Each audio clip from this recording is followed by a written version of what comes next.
absent, and me, I'm present. I'm on Zoom. Oh, sorry. Very sorry, Kimberly, on Zoom. Thank you. So sorry. So is Kimberly voting? So are you voting, Kimberly? So now we start another year, and I think I don't need to be voting tonight unless you think you need me to be voting. Okay. Okay. So I guess no voting tonight. Okay. Thank you. With that, let's start with the, do we have a Board of Supervisors report? Is anyone giving us a Board of Supervisors Can report? we vote on whether she should vote or not? Because I kind of think. She didn't want to vote. She didn't want to vote. So why would we She need to said vote? unless we think that she should. Okay. That's fine. I think we're good. Okay, if not, reports from other government officials. Harvey, do you have anything for us? Yeah, I do. Awesome. Great. We reorganized the city council last month, and Joaquin Jimenez is now our mayor. He's the first Latino mayor we've had in Half Moon Bay. It's a really great occasion that we're finally getting some diversity in our council. I'm the vice mayor. If you have any questions about vice, I'm the one to ask.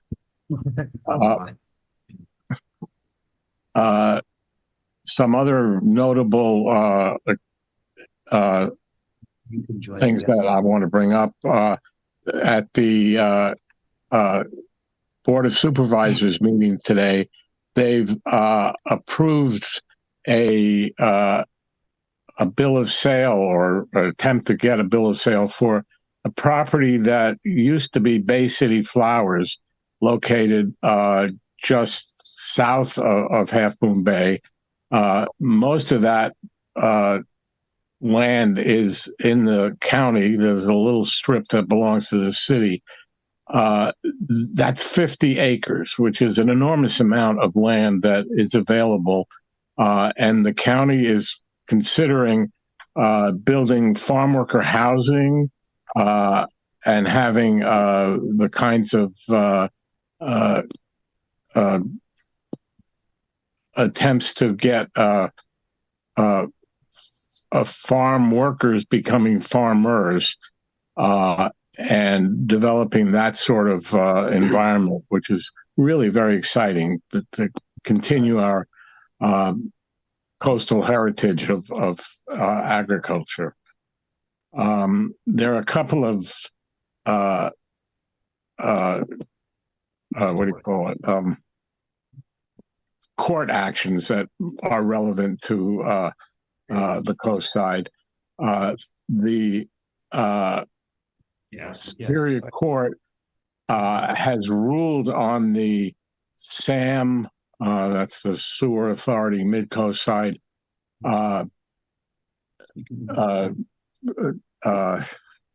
having trouble tonight, sorry, directed verdicts that had to do with the city of Half Moon Bay suing Granada and Montera about whether or not the city is responsible for paying for the intertie pipe system. And the ruling of that court was to send it back to the lower court to adjudicate whether or not the Joint Powers Authority really stipulates whether that is the IPS is construction or maintenance, and they said it's ambiguous. Can you see me still? I can't see anybody. Oh, let me see you. Am I okay? Good. And the city is hoping that we don't actually go back to court.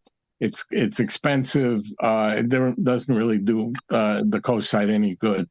We're hoping that we will reach a a settlement with Montera and Granada that is in the interest of all parties. So that's one lawsuit that we hope will get settled out of court, but who knows? And the other lawsuit that's relevant to the coast side, it has to do with the Casimira townhouses, which is just north of, just within the city limits, just at the very north end. And what that lawsuit has to do is whether or not a seawall is allowed to be built to protect that those townhomes.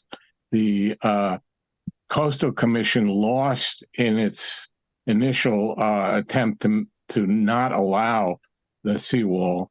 The Coastal Commission has appealed, and that lawsuit is currently under appeal to determine whether or not that seawall can be permitted.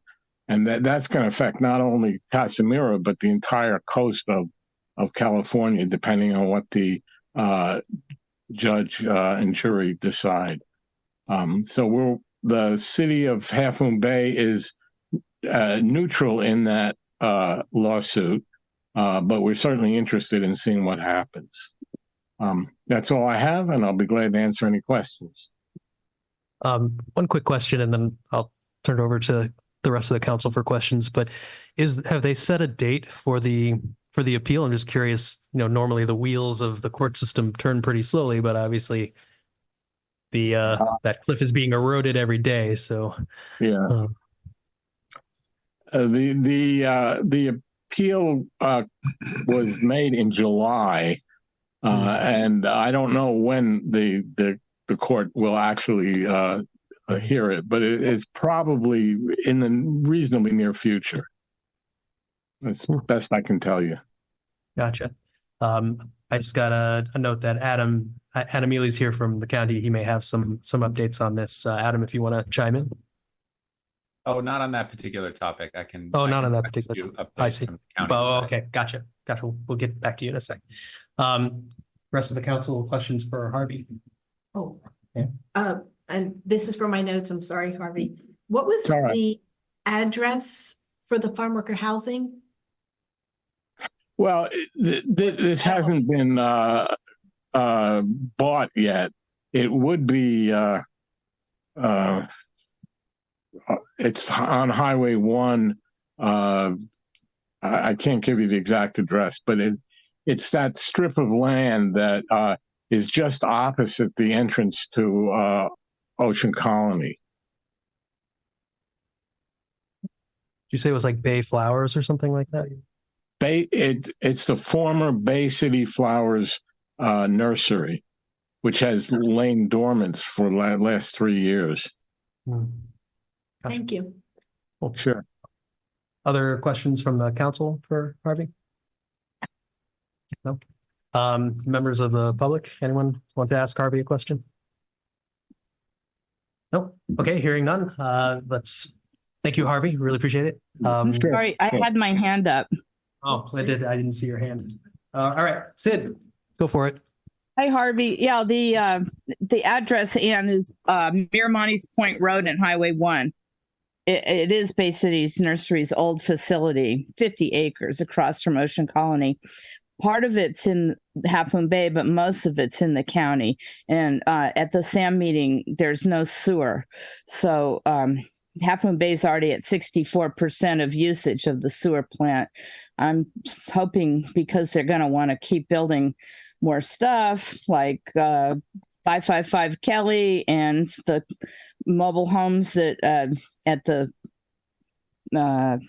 Stone Pine Cove, they're calling the 47 mobile homes there. And of course, this place, and not to mention the hotel at the end of Main Street where James Ford is. I'm hoping maybe they'll consider dropping the lawsuit, and so we don't all have to go back to court. It would be the nice thing to do. Anyway, that's neither here nor there. I know the Montera Water and Sanitary District has not made a decision on what they're planning to do about it. So I guess, down the road, we'll see what happens. Anyway, thank you, Harvey. And I'm glad you're the mayor vice. All things vice. Thank you. Bye. Right. Yes, congrats, Harvey. Awesome. Adam, you want to give us some updates? Yeah, thank you. Good to see everybody. Similar to Half Moon Bay, the county on January 9th completed its reorganization. You may have seen Supervisor Warren Slocum is the new president of the Board of Supervisors. David Canepa will be our new vice president.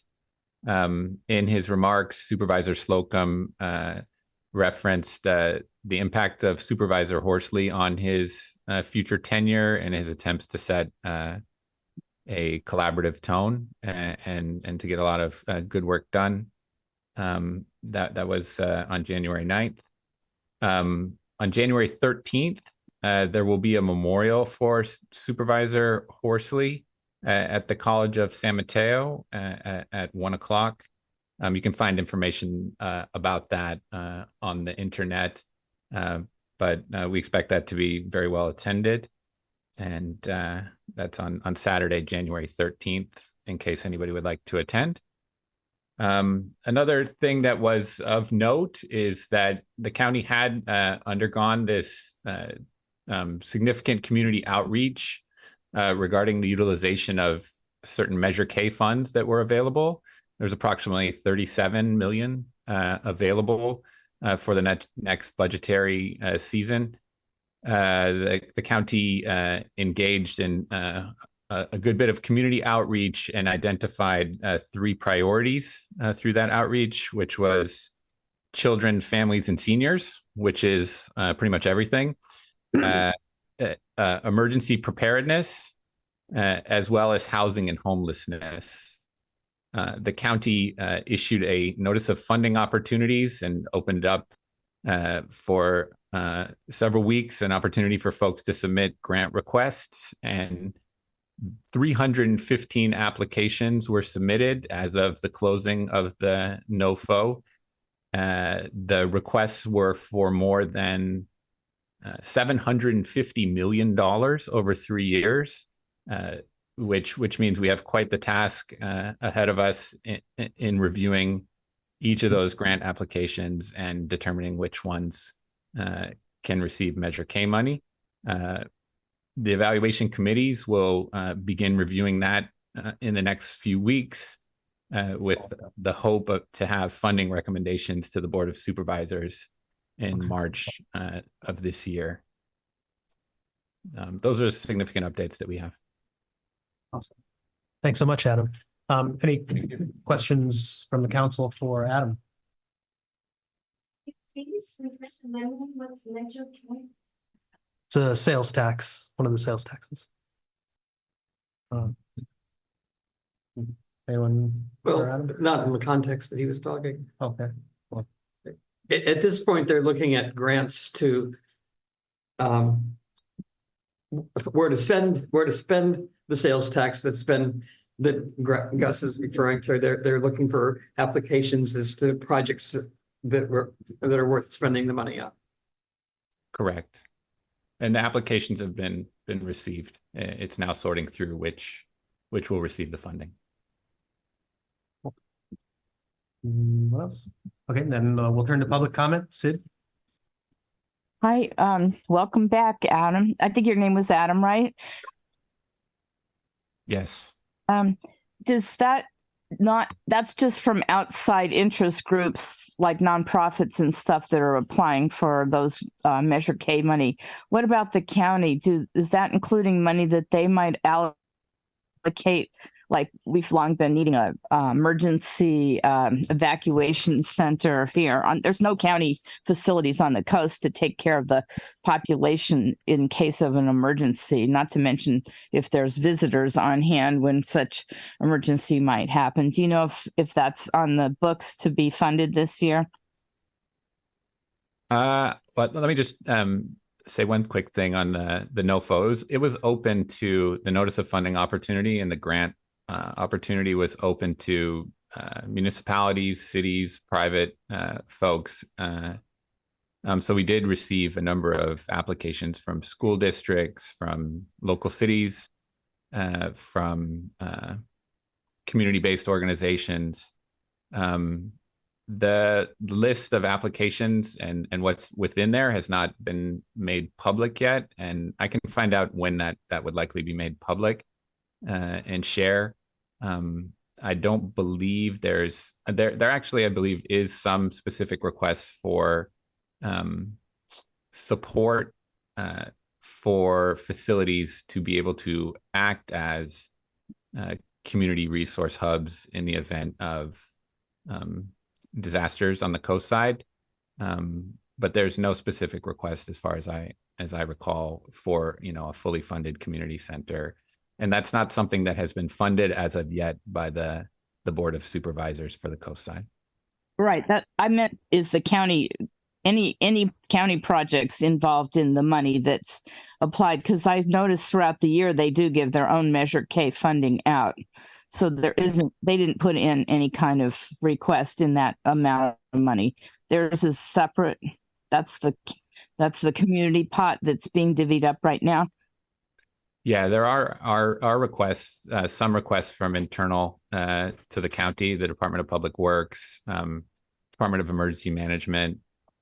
Folks did submit some specific requests from departments. They'll be reviewed and assessed according to the same criteria as outside requests. But that money that you mentioned, 37 million or something, that's not, the county doesn't have to weigh in for that money, right? The way little organizations might. It's a separate pot, or is that the total amount? It's a separate pot of funding that's available to be allocated, and the folks who could apply for it included county departments, it included cities, it included school districts, it included community-based organizations. So, okay, thank you. Yeah. I think I got it. Good. I just wanted to comment, Adam. I attended the session held by the county's chief financial officer and tried to register, but it turns out the MCC could not submit requests directly because we don't have the appropriate organizational status. So I don't need an answer now, but I know the community is going to be interested in knowing what is going to be done about the multiple funding requests we provided over the year, beginning back in March when we sent a spreadsheet to Supervisor Mueller.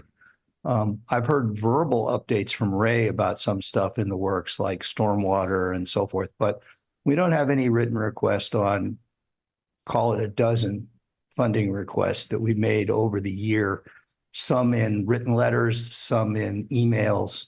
So I know the Midcoast will be interested in understanding what is being provided for its infrastructure. And just as a further comment, we received a summary email stating basically that the county wanted a lot more housing as a result of the Measure K outreach and listening sessions. The people I talked to in the session I was in at the harbor, we didn't ask for more housing. We asked for infrastructure and a little bit on mental health. And I haven't heard anything about those issues. So it's to be discussed later, but I just wanted to register that I did try, but was unable as the MCC to submit any written requests. And I talked to Robert about that.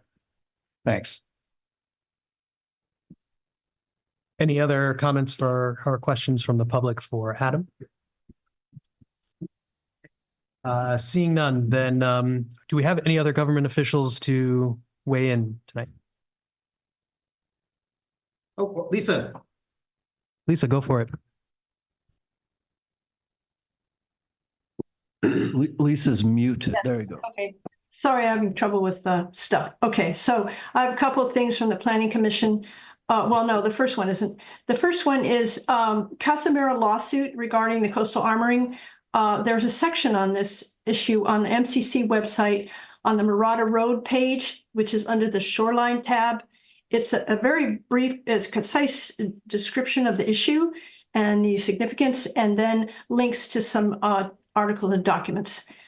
I just wanted you to know about that. And then for the Planning Commission, the coastal development permit for a blufftop house at 8322 Cabrillo Highway in Montera which is something the MCC has commented on. It will be on the Planning Commission agenda on January 24th at 9 a.m. There, you can go via Zoom if you want. And the staff report is usually posted on the Thursday before. You don't know what they're going to recommend until you see that. That's all I have. Thanks. Thank you, Lisa. Questions from the council for Lisa? Okay, seeing none. Questions from the public for Lisa? Seeing none. Any other government officials to weigh in tonight? No.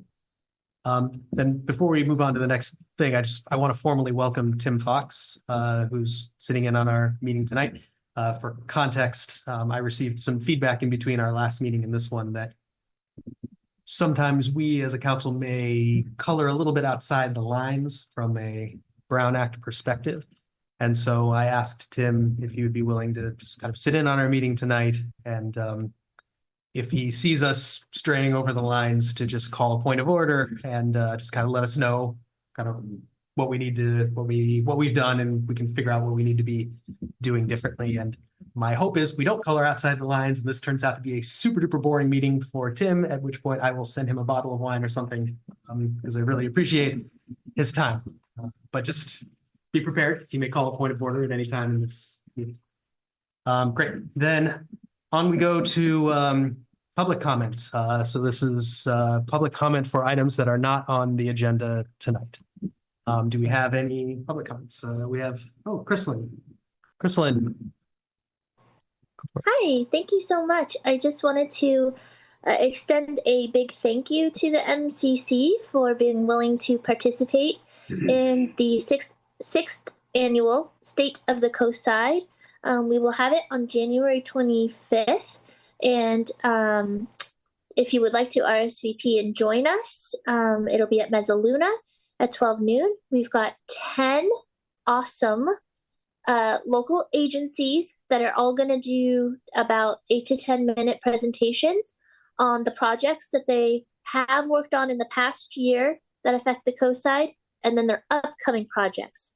We've got the harbor, we've got MCC, PMAC, the city, county, the water. So it's going to be really, really awesome, and there will be food. And so if you have the time on that day, please sign up and join us. And again, thank you so much for participating, MCC. Great. Thanks so much, Chrislyn. Looking forward to it. Awesome. And then we have Len. Yes, thank you. In the December 13th MCC meeting, I gave a presentation on transportation projects. That happened relatively late in the meeting, and there were quite a few items discussed, so I rushed through it. It's been posted on the MCC website, but there are a number of points I wanted to raise and just give a quick emphasis, as transportation isn't on the agenda for tonight. First, that one opened by saying that a major improvement project called the SR1 multi-asset rehabilitation has been over a year since we commented, and it was waiting to be submitted for a CDP, and that's now happened. I know it's been presented to our council members as well, and I expect somebody will talk about that later on. That's a project that extends from the south of Half Moon Bay all the way up to the airport border. But of particular interest, and this is what I want to emphasize in this comment, between the Medio Creek Bridge, where it crosses, Highway 1 crosses it, all the way to Capistrano, there are a large number of activities happening, some of which are formal projects, some of which are future projects, etc. And I just want to give a quick rundown of those. First of all, the Moss and the Surfers Beach area is a subject of two Caltrans efforts. One is called maintenance and repair. And as I reported in December, the manager for the maintenance of our division said that we would expect that they are working on plans and permitting, but that work on that would not happen until the spring of 2024, when they look to move ahead and complete that. The second, the entire area, the coastal trail and the armoring there, are covered by a temporary coastal development permit. And that's one that is scheduled to run out in 2025. And basically, Caltrans needs to report back on what happens to the armoring, which we know has been damaged, and there's more encroachments, and as well as the coastal trail. And the coastal, really, it's the Highway 1 location itself that's also a major topic. So they have formed a group to work on that. It is given an indication that that's a 5-year process, but it's underway at least, and that's more progress than we've had to date. So going on past there, the at the Medio Creek crossing, the new bridge is in place, but there's considerable armoring, or you call it K-rails, protecting the Medio Creek crossing, and that needs to be removed before you can adequately see how the multi-asset trail will deal with that area. Also, it should be noted that the multi-asset trail calls for Class 2 bike lanes for the length of it, and a Class 2 bike lane is very restrictive in terms of what it permits for parking on the highway. In addition, when you get to the Capistrano intersection, you have an RV park that will come online, and there are several improvements that are needed, as well as testing the ability of that multi-lane intersection to handle RVs, etc. So those are sort of some of the key points to think about. And I think from an MCC standpoint, it really points to the fact that the Connect the Coast side, which was adopted in 2022, really needs an update given to the MCC to identify priorities, etc. And most particularly, you also have the Granada Community Sanitary District do a community park, which is in this area, as well as a multimodal trail, if done, would also impinge on this area or be done there. And there's no project either on the Caltrans side or the community side for active work there. So these are all things I point to the council to consider. And I think to deal with it, you really have to have a transportation committee. It's not something that you can just read it for the next meeting and do it. And probably look to Chanda Singh to support that from the county. That's what I have to pass on. Thanks, Len, for that update. Sid. I just want to know if Len is still going to be giving Caltrans updates for the new council, since he's not on the council. No, I really feel during the first year there was a lack of experience there.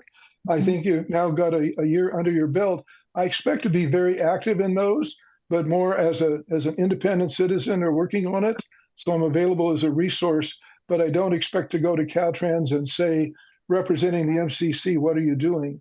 Now, I have made several contacts, and I would like to pass those on to particular MCC people because it's a very useful way to understand what's happening. Thank you. And also, when they finalized Connect the Coast site, it was not funded. Do you know if it's now funded, or did they put that in the drawer and haven't done it? Connect the Coast site was not an overall funding project. It identified any number of projects. For example, the multi-asset project, that's overall a $40 million project funded by Caltrans. In the case of the maintenance, that's funded by Caltrans. In the case of this long-term study for the armoring there, again, that will be studied by Caltrans, funded that way, but also have to reach out to a number of other groups to do it. GCSD is funding their own efforts, and the multimodal trail has no definition nor any funding associated with it yet. So they were working on the fixing up or doing something for the Moss Beach corridor, and I saw next door that Big Wave was going to break ground soon. They said that they have their final permits or they're getting ready to get them. So the county never put in the roundabout at Cypress and Highway 1, but it looks like construction traffic coming through. There was a large study that we referred to it as a Moss Beach corridor with a public meeting, a phase 1 process with a group of consultants. They filed their report, and I believe phase 2 has been funded, but I would expect that's all under the contact point is Chanda Singh, and both to advise us whether it was funded and what's happening. But that's where the roundabouts would come out. Right. But so far, they're going to let the Big Wave start construction without any improvements to this Highway 1 intersection there, which of course all the residents of Seal Cove and the mobile home park, not to mention the county park that uses that exit. Well, as I said, Hey, the I want timetable. to. I want to actually. Hey, I need to jump in here. I want to actually That's get fine. to Kimberly's got her hand raised here, so ahead. I want to make sure Thanks. she gets a chance to All right, speak. I got my answer.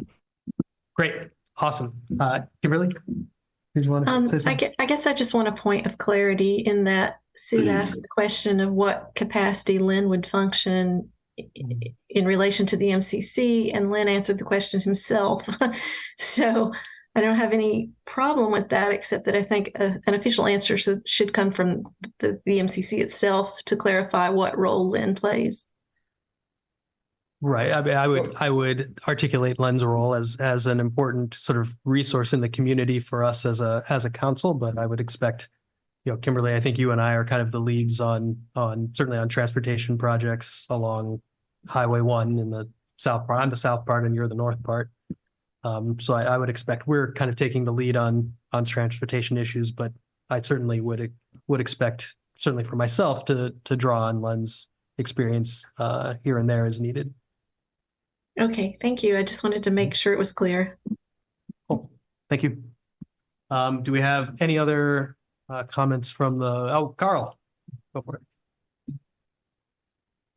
I hadn't intended to make this comment, but since the Brown Act sort of thing keeps coming up, and since the load of work on this council keeps increasing, I think a good subject for consideration in your next retreat, which is upcoming soon, would be a thought on whether or not to reinstitute standing committees at the Midcoast Council. For about 10 or 15 years, I was on a standing committee to the Midcoast Council, Parks and Recreation.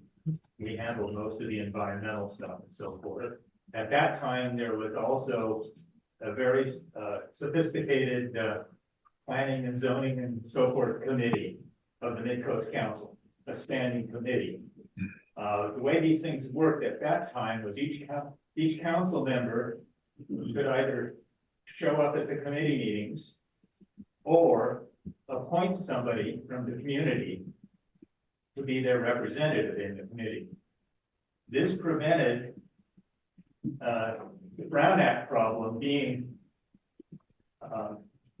part of the discussion outside of, too many committee MCC members being part of the discussion outside of MCC meetings. And so these committees worked up reports and so forth, and then presented them to the Midcoast Council. So that might be an idea to take up at the retreat. Awesome. Thank you, Carl. Interesting suggestion. Okay, do we have any other comments from the public on items not on the agenda? Great. Seeing none, then I think we push on to the consent agenda, which I think is just the minutes from November 29th. Do we have any discussion for the minutes of November 29th? I move we adopt the minutes of November 29th. A second. Great. Discussion? We can. We can't discuss. Okay. Great. Then, Kimberly, get to say something? I just raised one correction that's needed. I think you have that in your email. Spelling of Of Pat this. Tierney's name. I And- thought I fixed that. Oh, what is it? Spelling of Pat Tierney's name. And how is that spelled? I'll fix it for you. Okay, thank you very much. Thank you. Okay. So the motion is to adopt the minutes with the correction. Is that correct? Correct. Okay, Awesome. we wanna take go a ahead? vote? Yeah, let's take the vote. Gus, Yes. Greg, Yes. Scott, Yes. Claire, Yes. Dan, Yes, Kimberly, Not voting. sorry, my apologies, and me, yes.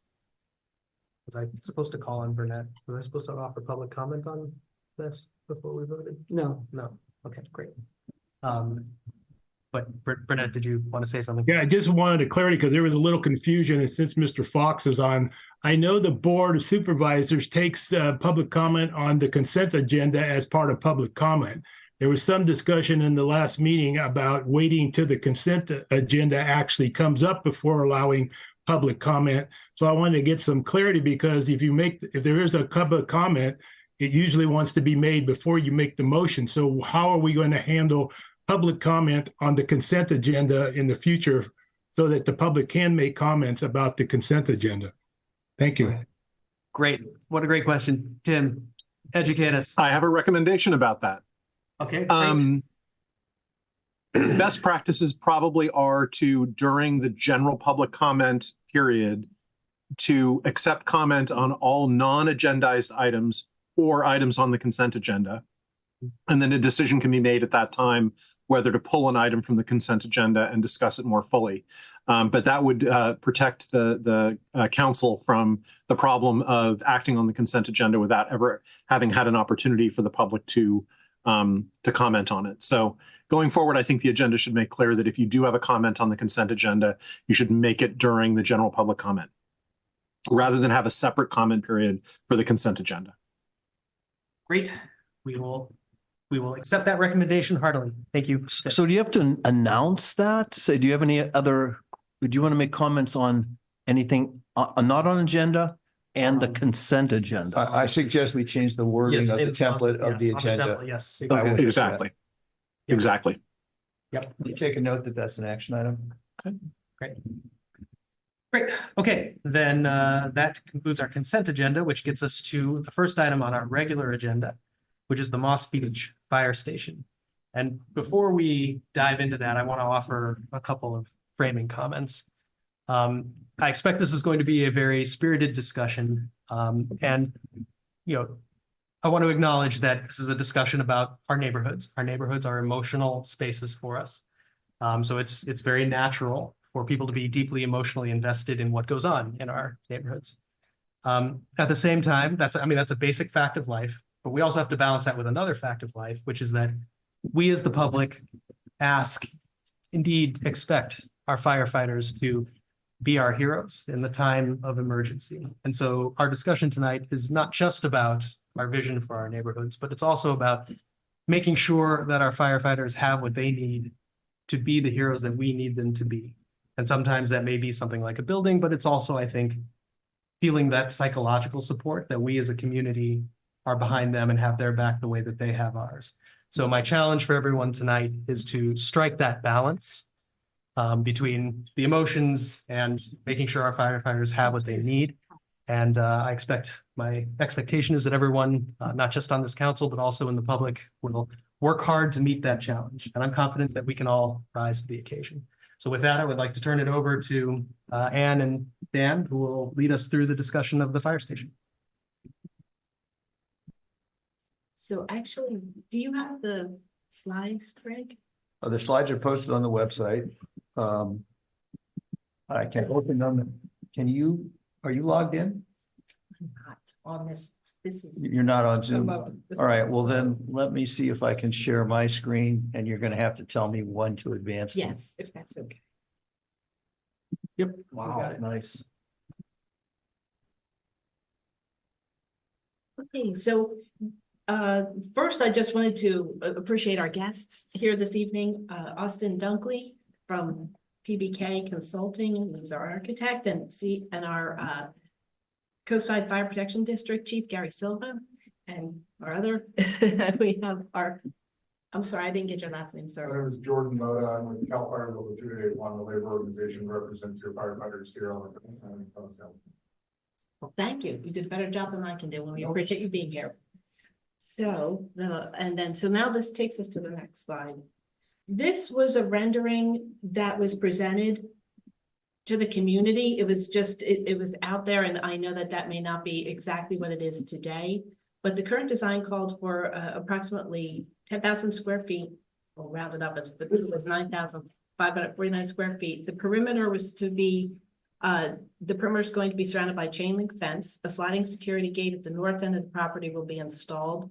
The highest point on the roof will be 32 feet, 3 inches. The fuel tank and generator will move from the north side of the property to the back side on the south end of the property. And the 3D renderings do not show lighting, fencing, or gate. So if you can please refer to the blueprints, that would be great. How do I do that? Is that the Well- file that you just gave me? I'm assuming they will be made public at some time in the future. I'm hoping that link will either be up on the website, Firehouse, or the county will publish it. I'm not quite sure. We unfortunately couldn't get it on we couldn't put it on our website. It was too big a file. The file was shared with the planning department, so I'm not sure the file will pass on you guys at this time, but I'm happy to share anything that you guys need to answer questions. Great, I appreciate that because I do have a slide coming up and I will definitely need your help. Thank you so much. So this slide just shows that this came off of the website for Station 44, and it shows that in discussions in creating the design back, and this is April 12th, 2023, they were comparing Station 41, which is in El Granada, and seeing how 44 can incorporate it on its property. That's what it appears to me from here. They were going through square footage, and I'm assuming coming up with the plan for the station. The public meeting for the proposed new station 44 took place August 8th, 2023. According to this article in the Half Moon Bay Review, it was published 8/16/23 by August Howell. The following, this is just a summary of some of the information. Austin Dunkley, PBK Architects, presented a design for the new station that would expand the footprint from 4,000 to 7,000 square feet. The building height was going to be 26 feet at its zenith. Priorities to minimize light pollution, protecting existing views, and retain stormwater runoff. The new feature drive-through apparatus bay was introduced. New fans will be installed in an attic, which will be less noisy. The public expressed concerns about the lighting plan due to being in a residential neighborhood. 3 firefighters will occupy the building at each shift. And then the next slide. Is this the slide you're talking about? This is, That's what you just read. that's what I just read. Okay, sorry, I was behind you. Oh, no, that's okay. This the slide you want? So the next one is slide 5. I think this is slide 5. This one, and this may need some comments by Mr. Dunkley. And this is, it says on this slide, you can see the size of the structure will occupy most of the property. The setbacks are about 15 feet from the neighbors. One thing that was concerning, I felt, was the movement of the fuel tank from the north end of the property where it is now to the back and south side of the property, and it's within the turning radius of the apparatus into the bay. That concerned me for security. How secure will that be? Will that be a hazardous situation? So slide 6, which is the next one. This one is the current location of the fuel tank and generator, and you can see that it's kind of far away from everything. The picture on the left is the fuel tank and the generator. The one on the right is if you were to come around the property, and you can see there's no houses there. It is that's on Sierra Street. And what I like about that location is no one's impacted. You know, that's in a location where it's away from homeowners, and you know, it has the least impact. Can I have a comment on that real quick? Yes, sir. I don't necessarily think that's accurate because there's a house right here. And if we move it over here, there's a house right there. So I think it's in my. Well, opinion, actually, the there's same not a impact. house right there. There's not a house There's a there. house right here to the north of the fire station. At the south end. It's the Right south end of the right property. Into this grass, there's the house and it's right next to the fence. So moving it is in literally it's the. Well, you're talking about the property on the left-hand side. If you're facing the fire station or the house, right here, right. On the left. Yes, on the left. But not on the back side. That is the back of his property.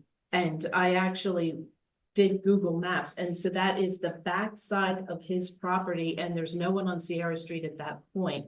If you continue around to the other side, you have a homeowner, Mr. Winkle, who is on Sierra The Street. two-story house that you The can see there. two-story house, Yeah. yes, that is closer to where you're proposing the new Yeah, fuel. I'm not sure if that's accurate or not, because that house is right on the property line, right on the fence. It's probably, I would say if we were to measure it, probably close to the same. I don't know, I mean. It's close, Well, right? it's, Yeah. either way, it's close. I mean, you're welcome to tell me why you need to move it.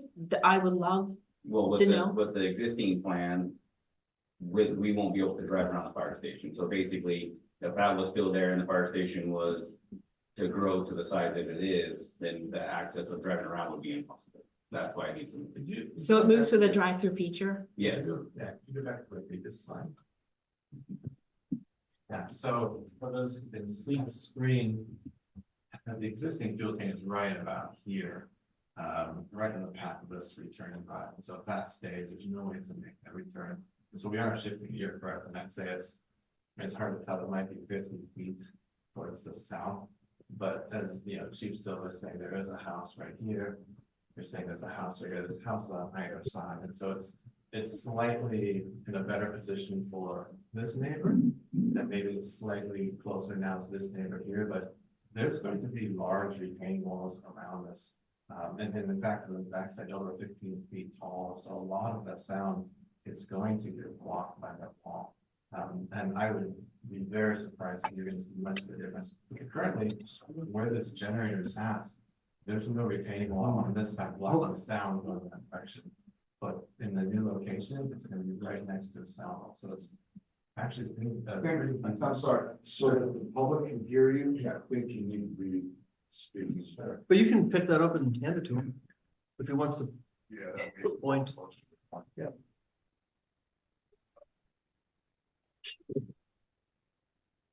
Just to make sure that there's good audio for the viewers. Yeah, thank you. Hopefully this is better. What I was trying to say is where the generator is now. Can the people audience that are talking, please use the microphone? Yeah, we're doing it. Can you guys hear me now? Maybe, okay. Where the generator is at now is preventing the return of drive. So that's the reason basically kind of stated. But where it's at currently, there's no sound wall or retaining wall blocking the sound from traveling to the right hand side. So any sound of the generator is free to flow that direction. In the new location, it has moved to the right, but it's going to be pushed up and tucked up next to a 15-foot tall retaining wall, which is just to orient yourself. That's roughly the same height as the retaining wall station 41.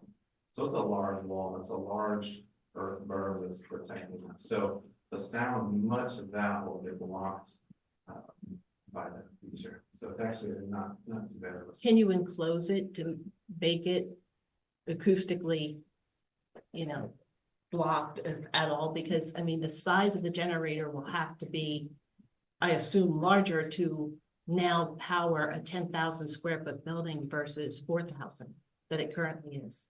Yeah, so right now it's blocked on, I'd say 2 sides. We could take a look at adding maybe a third, another CV wall on that third side in between the fuel tank and the generator. Everything is fairly tight, so I would push the fuel tank to the left and closer to that response pathway of the truck. So it's something we can study. And I would think that the exhaust on a newer generator, muffler wise and decibel noise wise, I would say bringing it up to date to the current standard would probably be quieter than the existing one. I think that's all right. I'm just adding that comment that that's something we can look at too. Is there? Well, we can't, the people in the audience can't hear you unless we use the microphone. Yeah, we can do that. What I was saying is that I believe the new generators are going to have better exhaust systems, better muffler systems. So that's something we can look at too, to make sure when we're purchasing the generator, we're buying the one that's sufficient for the fire station, but also one that's going to have a quieter decibel noise, than something the older generators are sure a lot louder than what current technology is providing. And hopefully that's the case. And that's what we'll definitely look into to make sure we can provide the quietest, most efficient one. Yeah, because I was gonna say I think there's another side too that I have about decibels, because prolonged, Where do you want me to go? that one right here.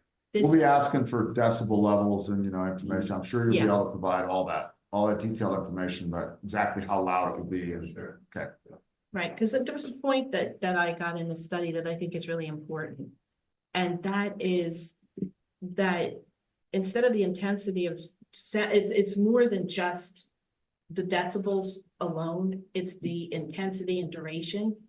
So if you are going to be running something, particularly a lot of generators are at 85 decibels. If you run that for 3 straight days, you can cause hearing loss. And most people, and why I want to point this out, most of the neighbors who are here, they do not have air conditioning in the summertime. So they're getting ventilation by opening their windows. And they're going to be getting this constant noise. They get the fumes from the diesel.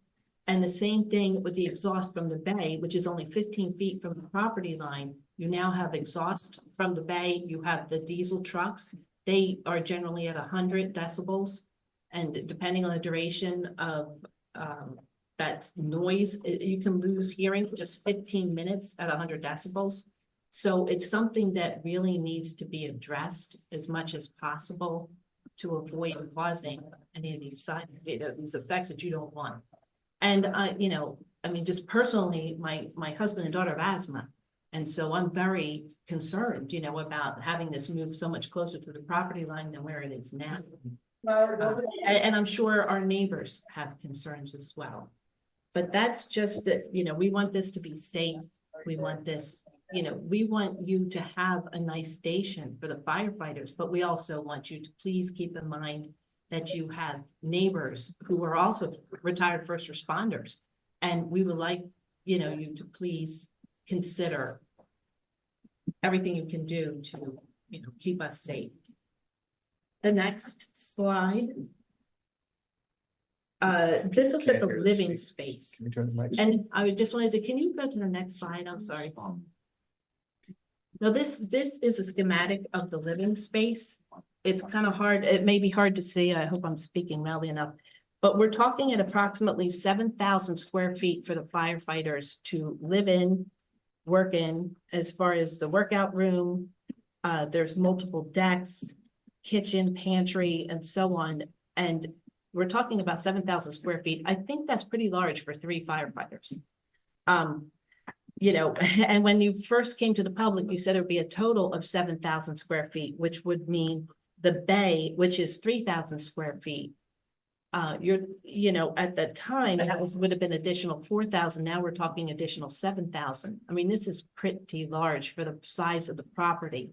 And I'm just concerned that, it really, if you look at neighborhood fire stations, and I took pictures of various ones, and actually if we forward the slides, if you just go 3 slides up. 1, 2, 3. And there's you can look here and you can look, there's another one. They're all back-end stations. Not one of them has a drive-through. And this goes through Burlingame. This is through Hillsborough. And these are all stations that are within a neighborhood. And most of these, the same thing. That's much smaller footprints and they do not impede. So I'd just like to add a comment on those fire stations. I would say, if you look at most of those fire stations, were probably built around the same time as our fire station currently. And I could probably assure you that when those stations get to be rebuilt, just like Menlo and other stations have done in the city, they've all substantially grown in size. And they're all trying to meet the standard of being a back-end fire station. So if you were to go take pictures of say like Menlo Station 4, which is just recently built, it's a drive-through station and it's substantially it's a lot larger than it was before. So I would say we can go around and take pictures of all the currently built fire stations. Are they on properties with houses on all sides of them? All the neighborhoods and everything else. So And do they do the same drive-through that you're proposing within, they're entering on the front or are they on street corners? Because the ones I found, the drive-through stations set catty corner on street corners where you would have only one neighbor on one side. The other street is where you can drive through and access. So you would have the front here and you would have say like a drive-through over here. Yeah. And that's all the stations I have found. I have not found any that have houses surrounding them where you utilize the driveway as your drive-through. I've only seen it. Just, we used our architect to design it the way we felt fit for our fire station. And I would say probably when all these stations get rebuilt, those were well built in the seventies as well. Or even earlier, they'll probably be looking at similar type thing, they're looking at moving locations. So I mean, Yeah. we looked at moving locations, we tried very hard, we tried for approximately 2 years to find a location that would suit us. And so we could build a fire station to work for our community and for the growth of the future, and we were unable to do that. So we had to settle where we landed, which is where we exist now, and try to make something that will be for the future and last for 50 to 60, 75 years and allow the fire district to grow and not be 10 years from now, going, man, I wish we had built a bigger fire station because we had growth or we had something, you know, in the future. So I would say that those stations aren't really a fair, accurate statement just because those were all built in the same time frame. And I would venture to say in the future, when those get rebuilt, they're going to be looking at similar options for moving locations as well. Well, they may find what you have found too, that the difficulty of moving in a real estate is certainly not easy here. So, but can you shed some light on anticipation of growing? You know, you said you think, are you going to be adding additional firefighters soon, or do you see the need for that? I don't see the need for that in this community at this time, but I can't predict the future and the growth of the communities and the need for it. So I'm not going to be around 20, 30, 40, 50 years from now to worry about it. But I know that the fire station will be. So we need to make sure we're building it for the future and future needs and future growth. So as the communities grow, as the populations grow, there may be more of a need. I can't predict that. I don't have a say in that. And at this current time, no, we don't anticipate having any more firefighters right now. We meet the needs and intent of the community of what we have. So. Yes. Just touching on having that return driveway, it is a real value. It's a value to the fire district to have that just for the efficiency coming in and out, but it's also a value to the neighborhood. And so really the design was built around trying to make that work, because when you can just drive straight in and around, it's good for traffic. You're not having a fire truck that's kind of blocking the road and backing up. It's good for noise. When those fire trucks back up, you know, you're hearing that beeping noise going through the neighborhood. And those two reasons alone are big. And I think that the majority of the neighbors will appreciate having that response drive or the return drive if we can make it fit. And I'd be curious to hear what your concerns would be to including that driveway. What I've heard so far is that you maybe have concerns about the generator living, but beyond that, are there other things that I guess. Well, and then I'm going to let Dan kind of touch on the next thing, and that's really the lighting. I think a lot of the neighbors are very concerned that, especially with Station 41, there was a lot of concern that came to the Midcoast Community Council, and it was just ongoing to the point now where they have timers on the lights, they're shutting down at 10 o'clock. And so we hope to nip that in the bud. And as Dan will explain, there are some Dark Sky International features that if you could include those and minimize the light spillage over into the neighbors, that would be extraordinarily beneficial. And like I said, if you can, it's just about safety. If you can make sure that the neighbors are not going to have to deal with exhaust, with the noise of the exhaust, anything, you know, what we're looking for is modernization and trying to block the acoustics in any way. I mean, that to me is the most important thing, especially if you're going to be moving closer to homes.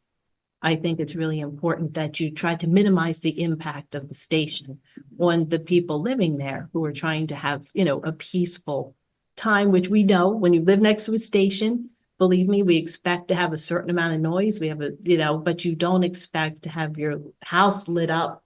You don't expect to have, you know, trucks running 15 minutes or whatever outside, you know, at a very high decibel. You don't expect generators to be emitting, you know, noise over a prolonged period of time. So Yeah, I think, you know, they're the things that are the main concerns that the neighbors would have.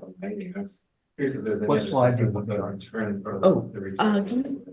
This is the light. This is the one. So this is, maybe you can please explain this, and Dan also has some comments to the lighting. This is the light slide? So this is the light. And it appears that you have 14-foot light poles, and it seems to be around the perimeter And also I want to know, one last thing before, why do you need a security gate? I mean, we've had a very open community and we feel very safe. I don't understand why it's like fenced in and, okay. So And that's what it's they gonna be do. Yeah. Just aesthetically, I don't understand why. Fencing station. Could I just make an interruption here? So Hel, can we turn up the volume on the microphones at all? We did the volume max. Okay. But if you raise that a little bit higher, we should get better audio. All right, thank you. Sorry to interrupt. Or hold it close to it. It doesn't raise. So as for the fencing, it's for the security and safety of the property. We have thousands to millions of dollars of pieces of equipment. The fire engines are over $1 million nowadays. We have hundreds of thousands of dollars of equipment on those fire engines. People have their personal vehicles. Fire stations get robbed on a regular basis. It might not be our community. People drive here to do stuff like that. They know we have thousands and thousands of dollars of equipment in the fire equipment. So we recently, it's been a while now, but we had one of our firefighters had their Cadillac murder stolen at Station 40 happening today. So it's our job to make sure our firefighters have a safe, secure facility and also to protect all the equipment that we purchase and that we have behind the stations, and we have in the app that's locked, but sometimes the back door may be open, people just walk in there. And like you said, we may be doing something else, maybe exercising, maybe in the shower, somebody opens up on the fire engine doors and they steal a chainsaw, steal whatever type of equipment we have. So we want to secure the facility for every safety and for the equipment. Somebody can open the garage door? No, if the back door was open, we don't always shut the door. We might have the back door open for whatever reason, letting in fresh air. It's a hot day. We don't, let the half-bay door open so they can walk in the facility. At nighttime, we secure the facilities, we lock it all down. But not to say that it's not possible. If people want to steal, they're going to steal, and that even for our personal vehicles and our own equipment, we have the generator, we have the fuel out back, we have things that people are interested in. So we like to have a facility locked, and that's, I would say most fire stations in this day and age are starting to secure the facilities, for those reasons, and also to make it just a safe environment for everybody. Well, that's We're understandable. worried about our community. No, I was just gonna say, do you know something we don't know? That's what I'm trying to get at. Do you? Good, okay. Well, thank you. El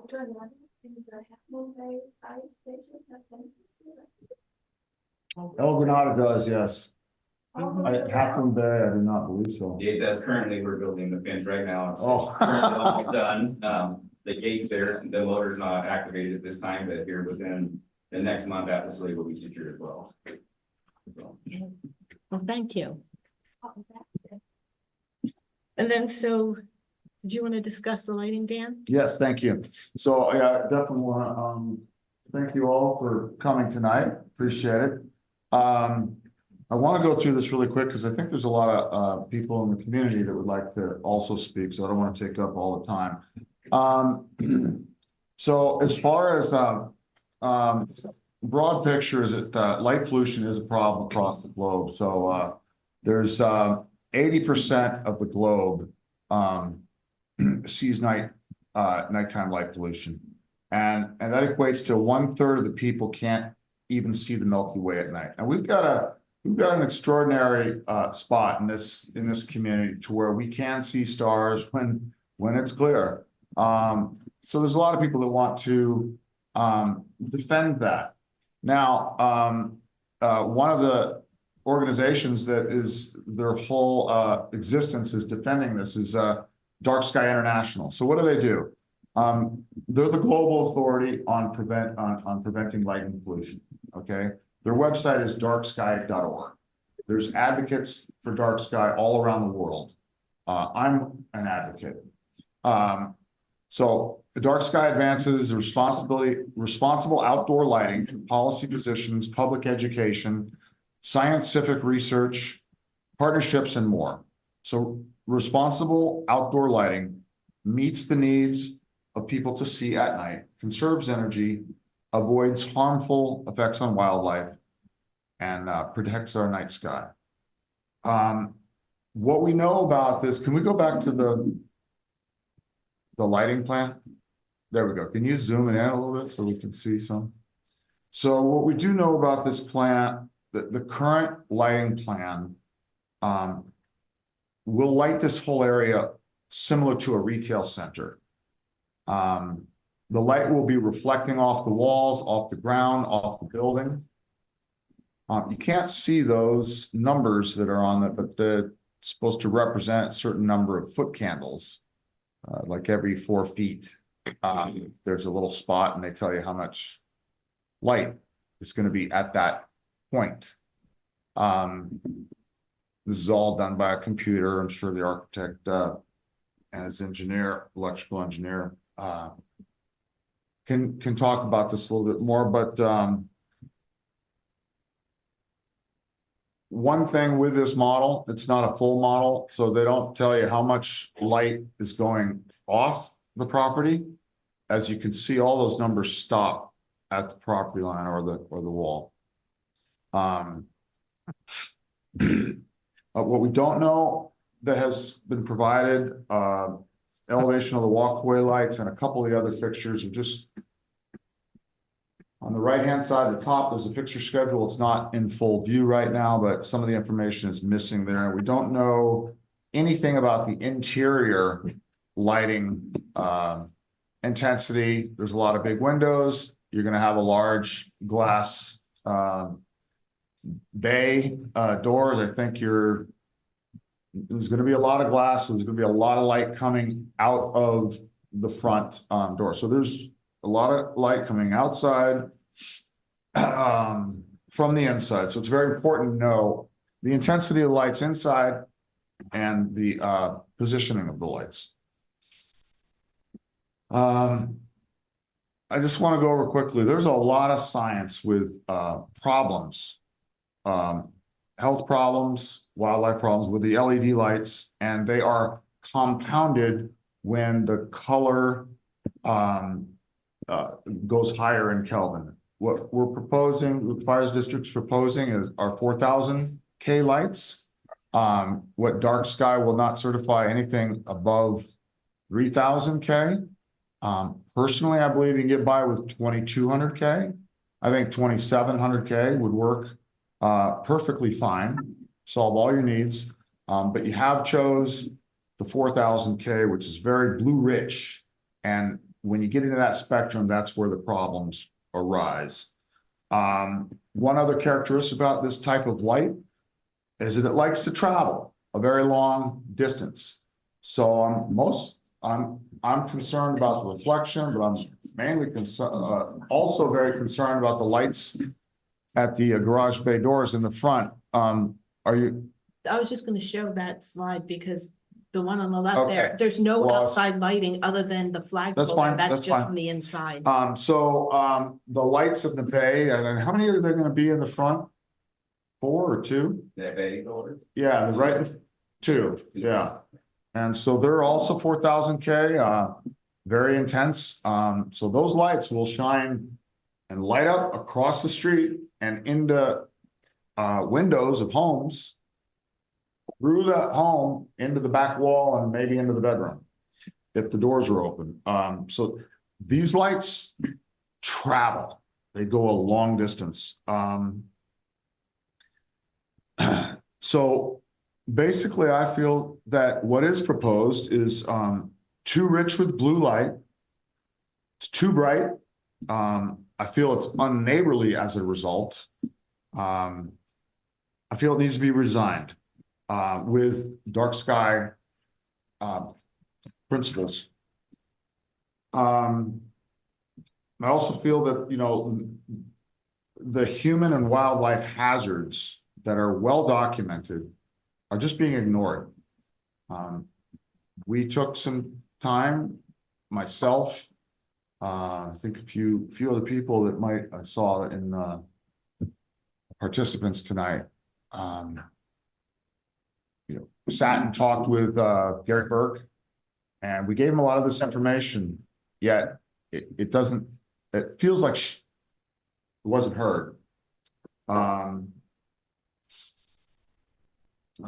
Finding out tonight that even the architect, you're not really too familiar with Dark Sky International. Is that correct? We asked about it at the open house, and you're a little bit, you're familiar with the dark sky concept of not shining light up in the sky, but about the organization, it sounds like you're not that familiar with. So yeah, it just appears that there's going to be just such a dramatic change for this neighborhood. as a result of the lighting scheme. And, based that it was proposed and it's on black and white and you're saying, hey, this is what we want to do. It makes it seem like, everything's okay. I think it's not okay. Disability glare is a term that is myself, when I get blinded in, when I get some of these blue rich lights right in my eye, my eyes don't just readjust in seconds. Number one, it hurts. It physically hurts. Number two, it takes a while for me to readjust to the dark. So there's a concern with cars driving up the street. They're coming from a dark environment where their eyes are adjusted to a certain light level. Come in front of these 4,000K bright lights right in their eyes, and then they go blind for a second, and they can't see beyond. They can't see into the shadows because they have disability glare, and so they're just kind of. I think a lot of us experience that on the roads today. It's common. It's not good.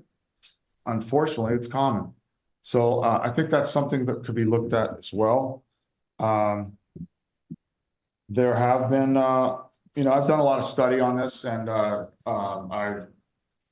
listened to some Illuminating Engineering Society, which is essentially the industry organization that some of the commenters there is the solution to disability glare is just simply better design and dimming. I really would like to get the community members called on. Sure, go ahead. Makes sense, or we can wait until after the public has a chance. I would like to, yeah, because there's. Are you guys done with the presentation that we were planning? The interaction can continue. Are you done presenting slides? Yes. Okay. So then why don't we get the public comment going? Okay. Okay. So why do we have is it Ton? Ton? Yes. You're up first. Okay, this is my first time. Well, welcome. Oh, for dark sky. If you don't mind, can you please spell your name for me? Oh, I'm sorry. No, you don't need to bother. Sorry. Thank you. I got these right here. Also my first time. Thank you. Yeah, pick it up and hold it close to you. Probably a good idea, yes.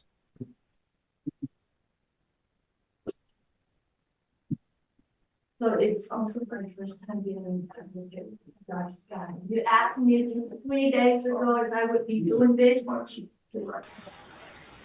I was saying no. But so here I am. And I live halfway up Alberta. I've been here for about 25 plus weeks. And there are 3 personal incidents that make me be an advocate for the first time to take the dark sky. It is from where I live halfway up the hill. I can see the light emit from the nursery across the Miramar, across the quarry park.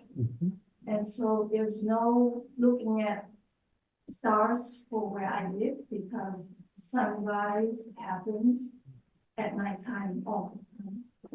So for the fire station, I'm a mile away with quarry park with 100 feet tall eucalyptus tree, and I can see the glow emits from the nursery. So I don't live in Moss View, but please keep that in consideration because I do travel quite a bit. And then about 10 years ago, my daughter and I went to Bryce and Zion National Parks in Utah. I never seen a dark sky area certification area before. And I was very impressed. It's the national park serving hundreds of thousands of visitors. fire station, hotels, cafeteria, hiking trails, buses to shuttle, and all the lines there satisfy the dark sky reflection. But the thing that put me here today, so that was two things. And the third one was during COVID, for entertainment, I took up watching San Francisco Bay Area Observatory video while I'm eating lunch of some sort. And there was a presentation on how lighting affects birds. And when I saw if the light traveled into the nest area and the birds came out to warn the babies, that's when I said, okay, I have lots of birds around my house. I said, I don't want to contribute to this. I'm not asking anyone else to do it, but from now on in my house, no lights are on unless I need it or when I'm in. My front light is always off. So it's a fire station, completely different situation. But if you have the opportunity to be able to use the lights, you consider the environment and the neighborhood and we would love you. That's awesome. Thank you. Okay. Can you guys check your mic? We could not hear the last speaker. There's several people in the chat that can't hear. Thank you. Okay, I don't know what to do about that. Okay, I don't think we have any more in-person comments, so let's go to the Zoom meeting. Carl, do you want to do something? I think I have, let me just see. I have an email. The council has an email. Yeah, we'll do that. Let's Okay, we'll do that at the do end. all the people want to speak. So Okay. they can drop off into that. Okay, great. Then so let's go to the folks on Zoom. Let's start with Kimberly. So you wanted to do council comment at, because I'm a little confused. Yes, go ahead. Well, I had a couple of questions actually, for the architect and for the chief. First of all, for Mr. Dunkley, how many fire stations have you designed prior to this one?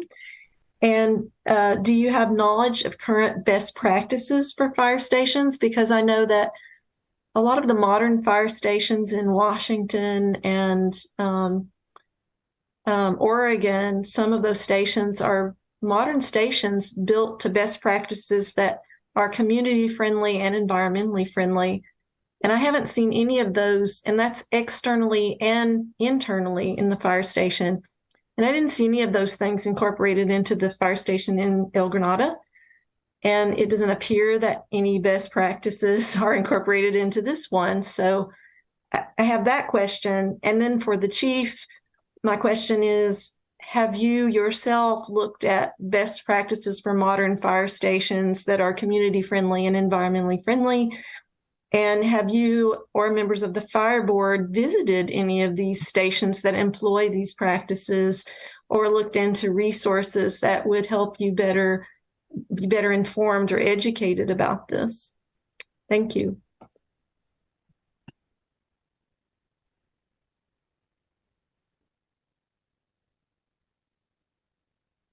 Hopefully you can hear me. To answer your first question, PBK, our firm, has done 300 plus stations, and includes fire stations, training facilities, admins, components across the gamut. So we have done quite a few and very well versed in current fire station standards and guidelines and best practices. Me personally, I've probably worked on 30 to 40, somewhere in that range. So there's been quite a few. And then I would be curious to know if you have some specifics in mind that you're thinking of that you are considering best practices that you're not seeing here. Well, the lighting is a good example. The more modern fire stations employ actually better lighting. And I actually had a friend who worked for Philips, which is a lighting company, for a while. And you can pretty much make environmentally friendly and community friendly lighting to work for the needs that you have in a much better way that works, better for the firemen and the fire station itself without you utilizing what you've set up here for the station. And so I'm just curious how knowledgeable you are about that, and how, have you taken a course? Have you looked at some of these best lighting practices for fire stations? Because they do exist, but they don't appear to be utilized in San Mateo County for some reason. I think it's worthwhile addressing the lighting. Greg, I don't know if you could pull up that PDF document that I had shared, but when we're looking at the photometric plan that was shared earlier, it is scary. And you look at that and you see numbers all over the site, and you see light fixtures, and that's there for a reason, because these lights do have the capability of putting out some light. The next slide, if you can. But very much we have tried to be considerate with this lighting design. And to the credit of Chief Silva and Chief Cox from day one, they let us know and said, hey, this is a huge concern for this community. This is something that came up on our last fire station. And so we've been aware of it for sure. And we are trying our best to, I would say, balance the needs of a functional facility and also balance the needs of being considerate within a neighborhood context. So there's a couple of things that are working to our advantage that just don't show up when you're looking at it from a bird's eye view of that plan. For example, you look at that plan, and Dan, you mentioned, we don't see any of the light splinters going off to neighbors' properties. All we're showing is the photometrics of what's staying on our lot. And that's for a reason. Lights are intentional, they're directional, they're full cutoff, so they don't have any uplight. They don't have light spilling outside of the area where we don't want it to. So for example, the main site lights are kind of bouncing around the perimeter of the site. They are not projecting any light behind. So our light is being cut off on a property line. That's a feature of the light fixture itself. And there's a secondary piece that we can add to it, which is like a light shield. So there's a piece in the fixture to protect this, and also a mechanical piece outside. So we've got like belts and suspenders going on to ensure this. The other thing that's huge is, as we kind of talked about earlier, this site has a steep slope to it. And so if you were to scroll down, I think to that one's good, the middle one, number 2, building section 2, maybe zoom in just a little bit. Can I say something? I'm sorry. There's still complaints about the microphone being low from the audience. So let's just try this cable. It's a difference. Go to the one up. Okay. Hopefully this works better. Okay. Go to like pan up just a little bit. I would say, yeah, that one right there. And then zoom in so you can kind of see what's happening on the screen in the middle. That's the back side of our fire station. This is a section cut that's kind of slicing through the earth, looking at the back of our station. On the left-hand side is the neighbor on the south. On the right-hand side is the neighbor on the north. So if you were to look at that left-hand side, we're showing light fixtures at 14 feet. That light fixture is below the foundation of the adjacent house. And so it looks scary when we're looking from above. It's like, oh man, we've got all these light fixtures, but we're not understanding that this is kind of sunk into a bowl. And to help this, we're actually lowering the elevation of this fire station. So the existing height that you see now, it's, I'd say 2 to 3 feet higher than what the final elevation is going to be. So this thing is coming down, the lights are coming down with it. So it's kind of in a bowl. And if you were to even look on the backside, that berm gets higher. On the right-hand side, we do have the light that extends, it's up above the fence line on the right-hand side, but that light is going to be cut off. And so it's not going to spill into a neighbor property. So one thing about the 4,000K light is that it scatters. Yeah. Like crazy. So it's going to reflect and everything. Time's moving on. There's a lot of community members. Can I address real quick? Please let him speak. Yeah. So the color of the light, I'm speak at the end earlier. Yeah.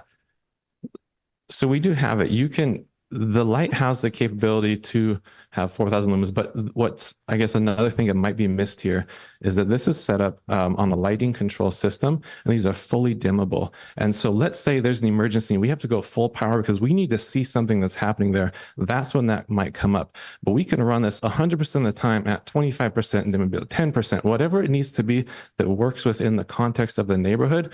So it's not going to be full blast 24/7. And on top of that, there'll be a timer system. So let's say this comes on at 6 o'clock and these things cut off at 8 p.m., 8:30, whatever is decided that's the best practice for this community. That's a feature of these lights here. Does that make you feel better at all? No, that sounds great. But I guess what I'm wondering is, did you consult with a lighting expert about, I mean, I know that there is a misconception that blue light is the best light to use, and it really depends on the use of the light and the needs. And so blue light often is not actually the best light that you can use. With this drawing, I do notice that, have you designed it so that it's supposed to spill like that? Because I am concerned about reflection, just as Dan is. And I guess I wonder, could it go straight down as opposed to spilling out the way that it is in the pictures? Yeah, I mean, ultimately the light it's directional, and it's specifically it's trying to light up the work surface of that backyard. This diagram that you see is trying to help kind of highlight where those lights are. But yes, we do have a lighting expert on our team. We have an electrical engineer. And what we'll typically do is a soft white light. And if it's showing as blue, I can double check that. That's not typically what we do. And if soft white is typically pretty good, the other direction we could go, if it's still concerned, is like an amber light. I believe that that's even less, travels less distance and all that, but it would be something that we would consult with the fire district on. I would appreciate. Yeah. I would call that like 2,200K. Yeah. Call it amber, but you've chosen 4,000K. So good, we're moving. Thank you. It's a lot of people. Thank you. Was it one of your questions for Chief Silva? Yeah. Yeah. It was, yeah. Okay, so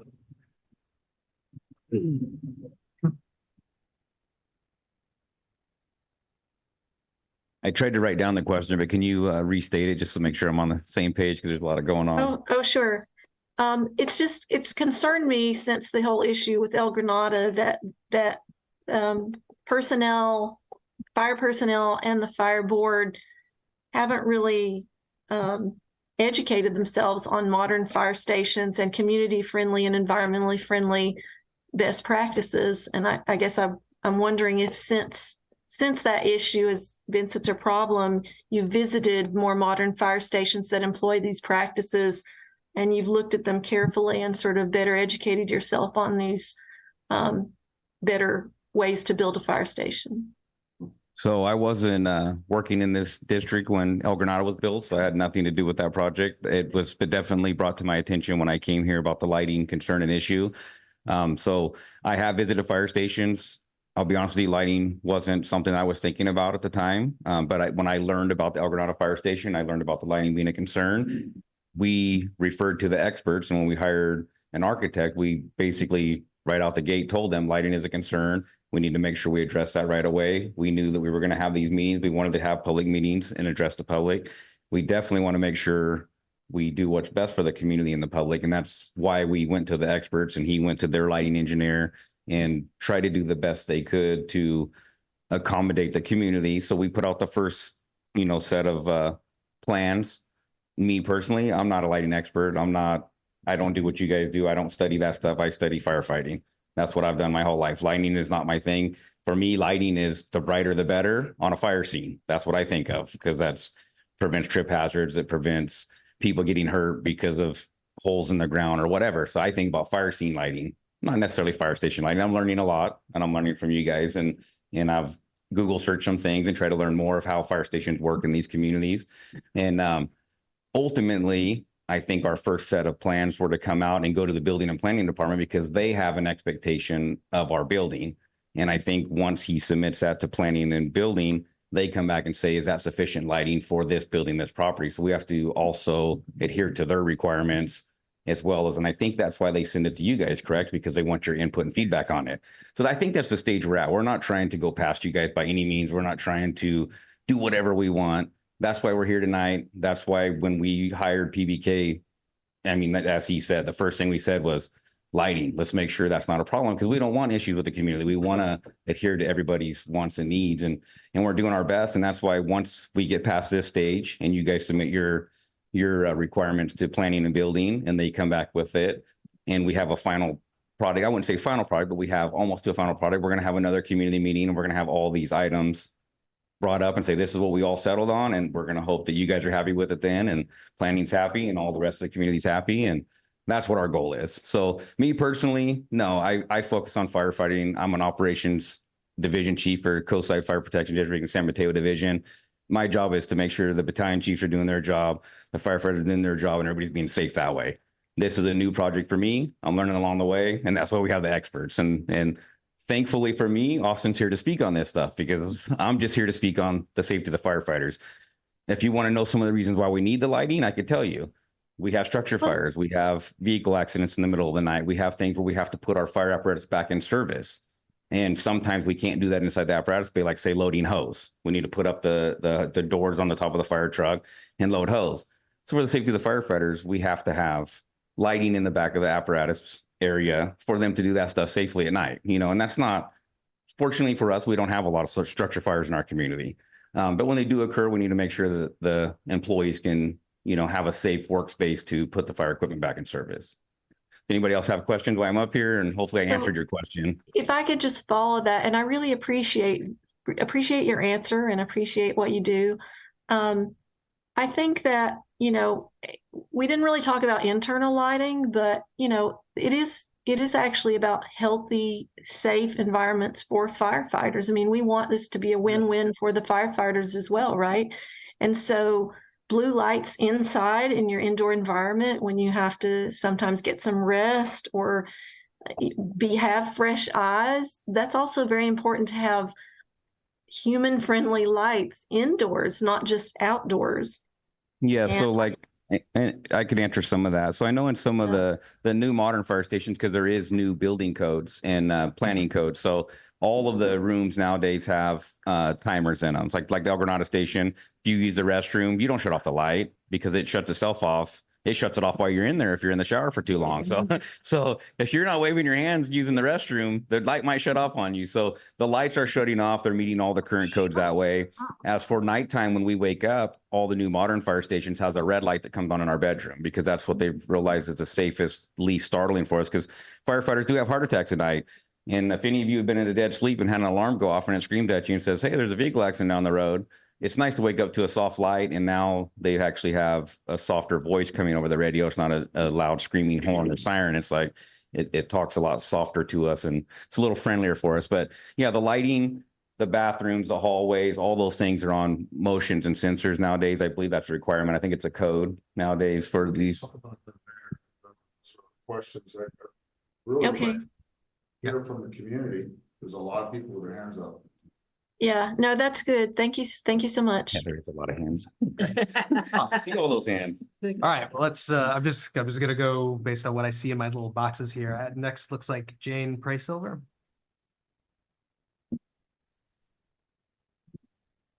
You're muted. Am I unmuted? Okay, thank you. Just a couple quick comments.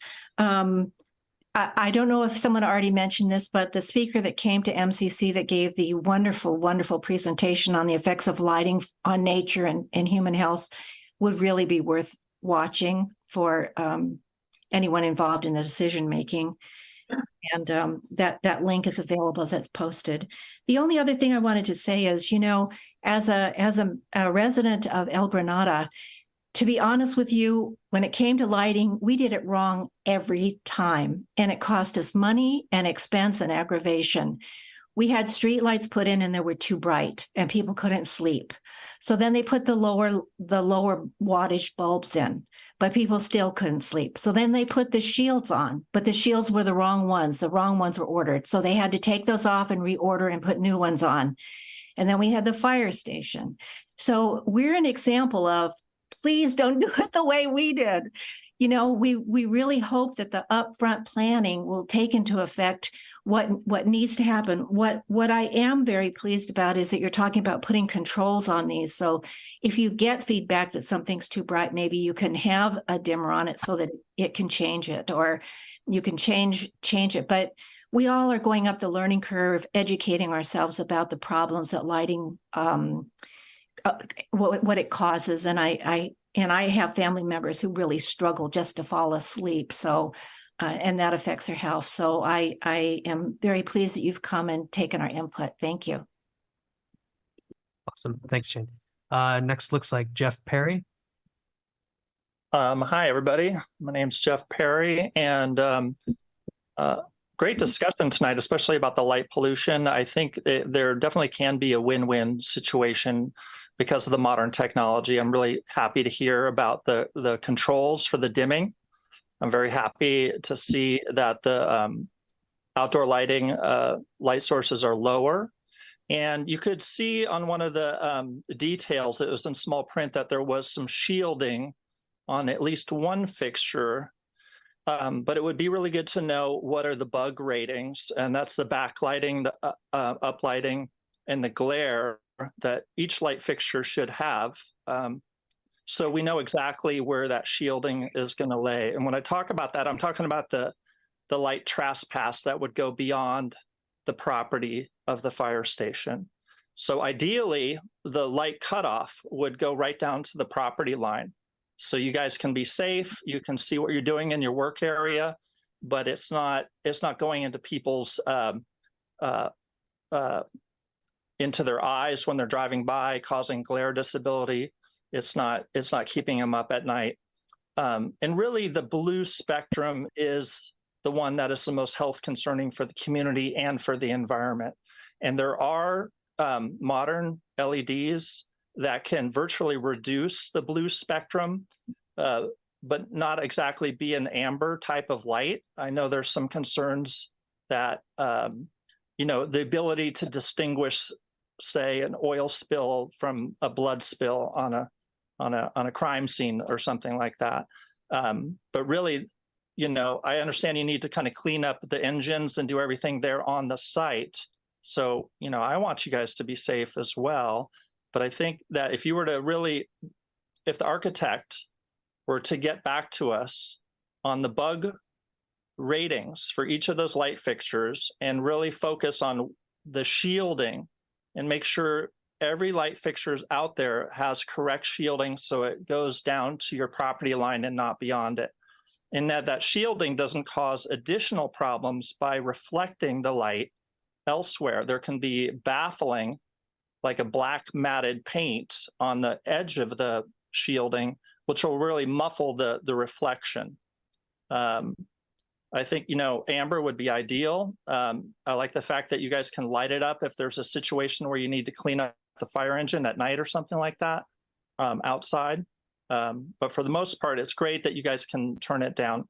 The other question I have about turning it down is, that's great, you can turn it down to 25% or 10% or whatever you need.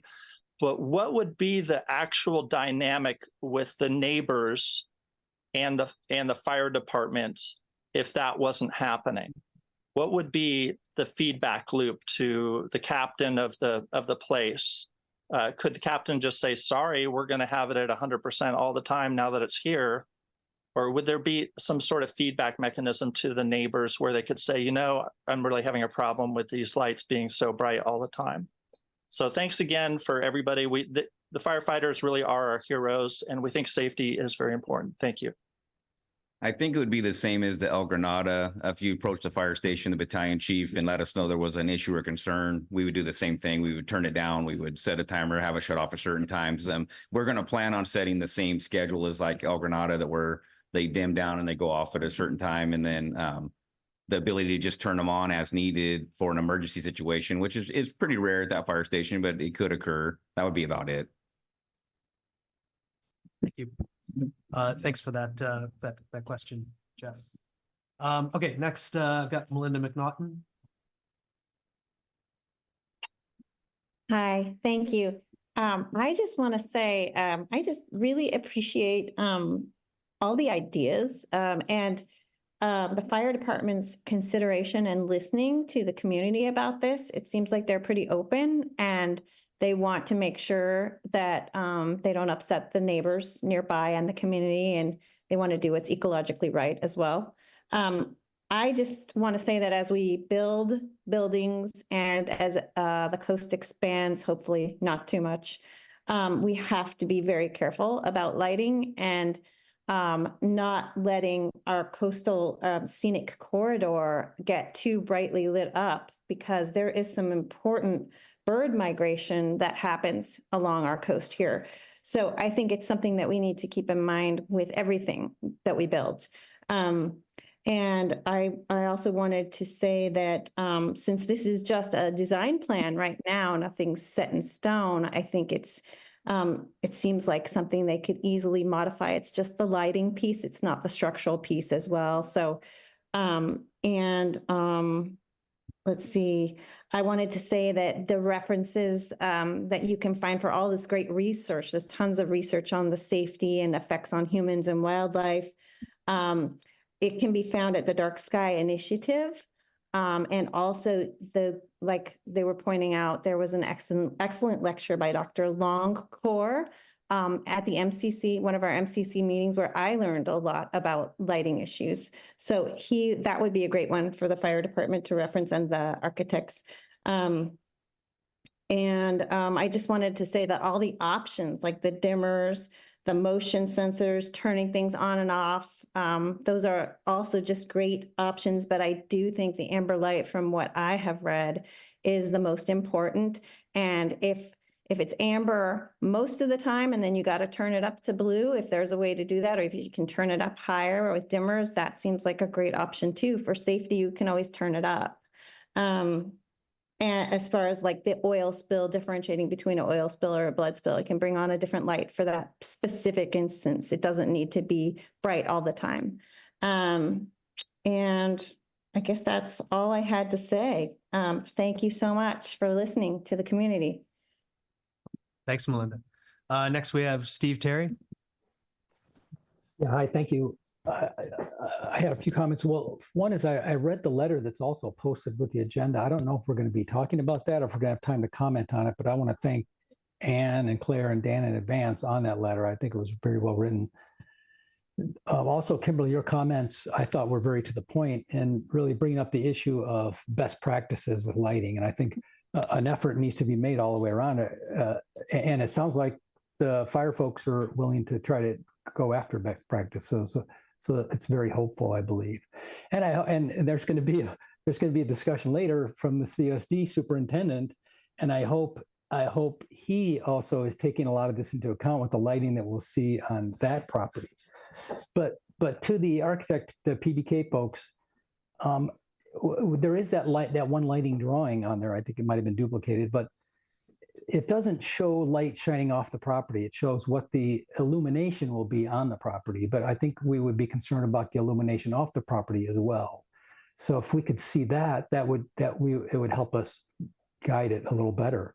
And maybe even in addition to illumination, if we could have some luminance measurements or predictions, which is a measure of how each fixture shines light out, and is there light shining off the property directly from the fixture? So if we could have luminance readings at the property borders, that would be very, very good in seeing how well the fixtures are shielded, as Jeff was talking about earlier, how important that is. And another concern I have is I was looking through some of the documentation at the fire district's website, and I came across a document called the Friday Report, and inside there it talked about one of the project's goals and saying make sure there's a lot of light.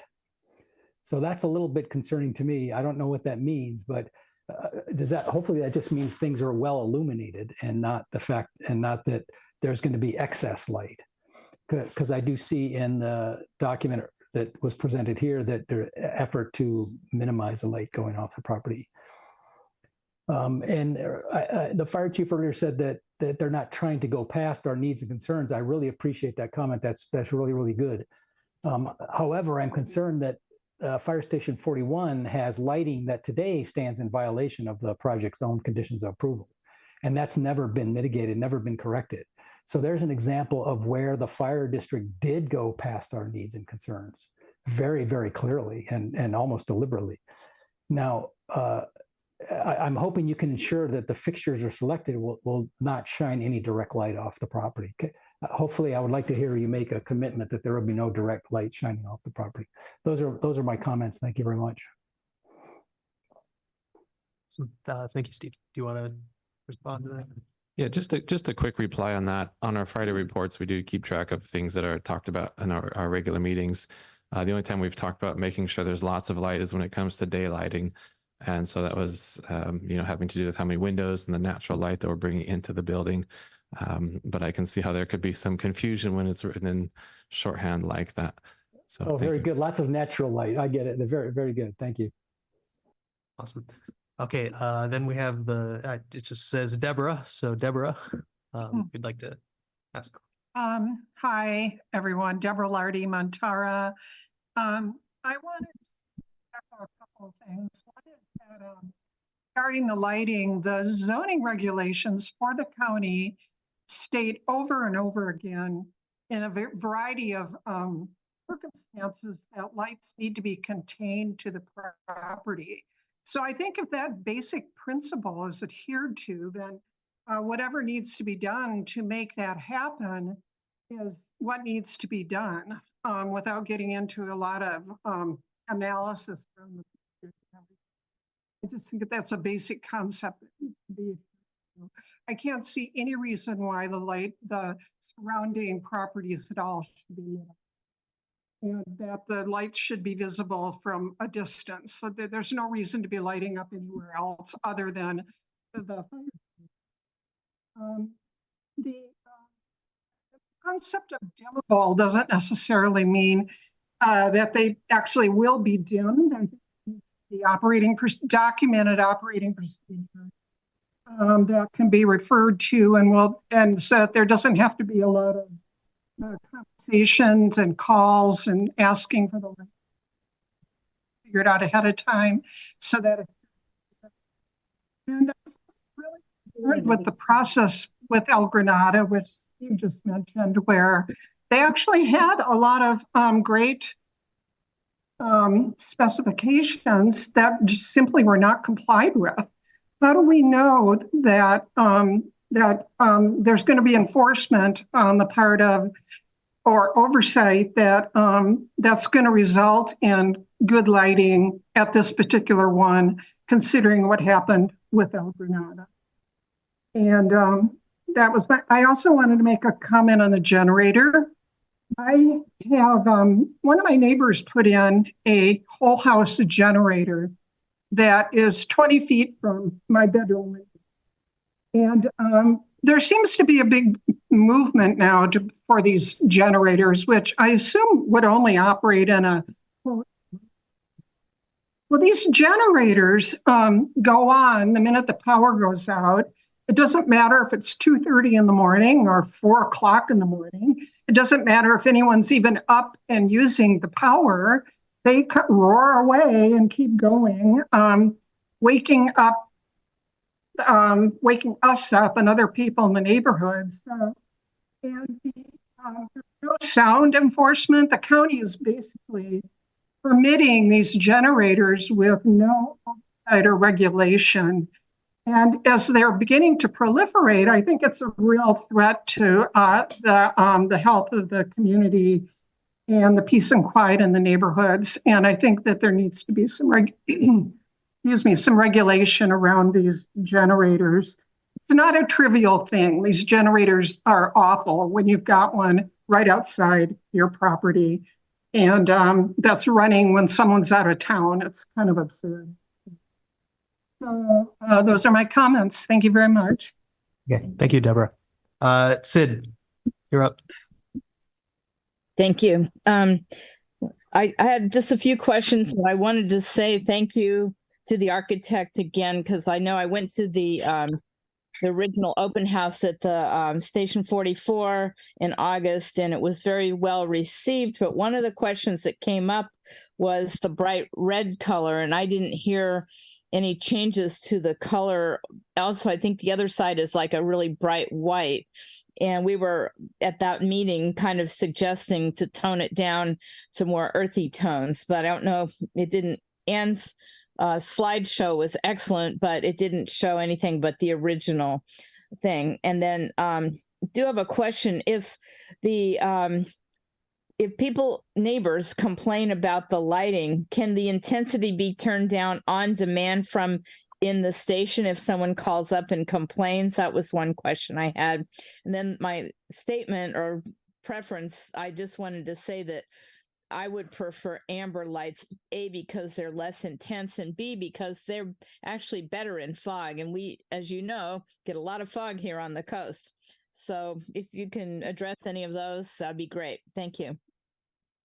Thanks, Sid. I have two emails. I can go through them fast. I don't have to read it word for word. Go through them real fast. Oh, Carl also was. You want to say something? Right. Yeah, go ahead. I want to rattle off a few quick things that haven't been discussed so far tonight. Oops. Want to rattle off a few quick things that haven't been discussed so far tonight. The hardscaping on this property, it'll be almost 100%, not quite 100% hardscaped. And the nature of that hardscaping, we have runoff problems in our neighborhood. I'm in this neighborhood. We have runoff problems. Has the runoff been, and I'll take an answer at the end. Has the runoff been considered? Will there be no additional runoff from this property than what exists now? The kind of pavement.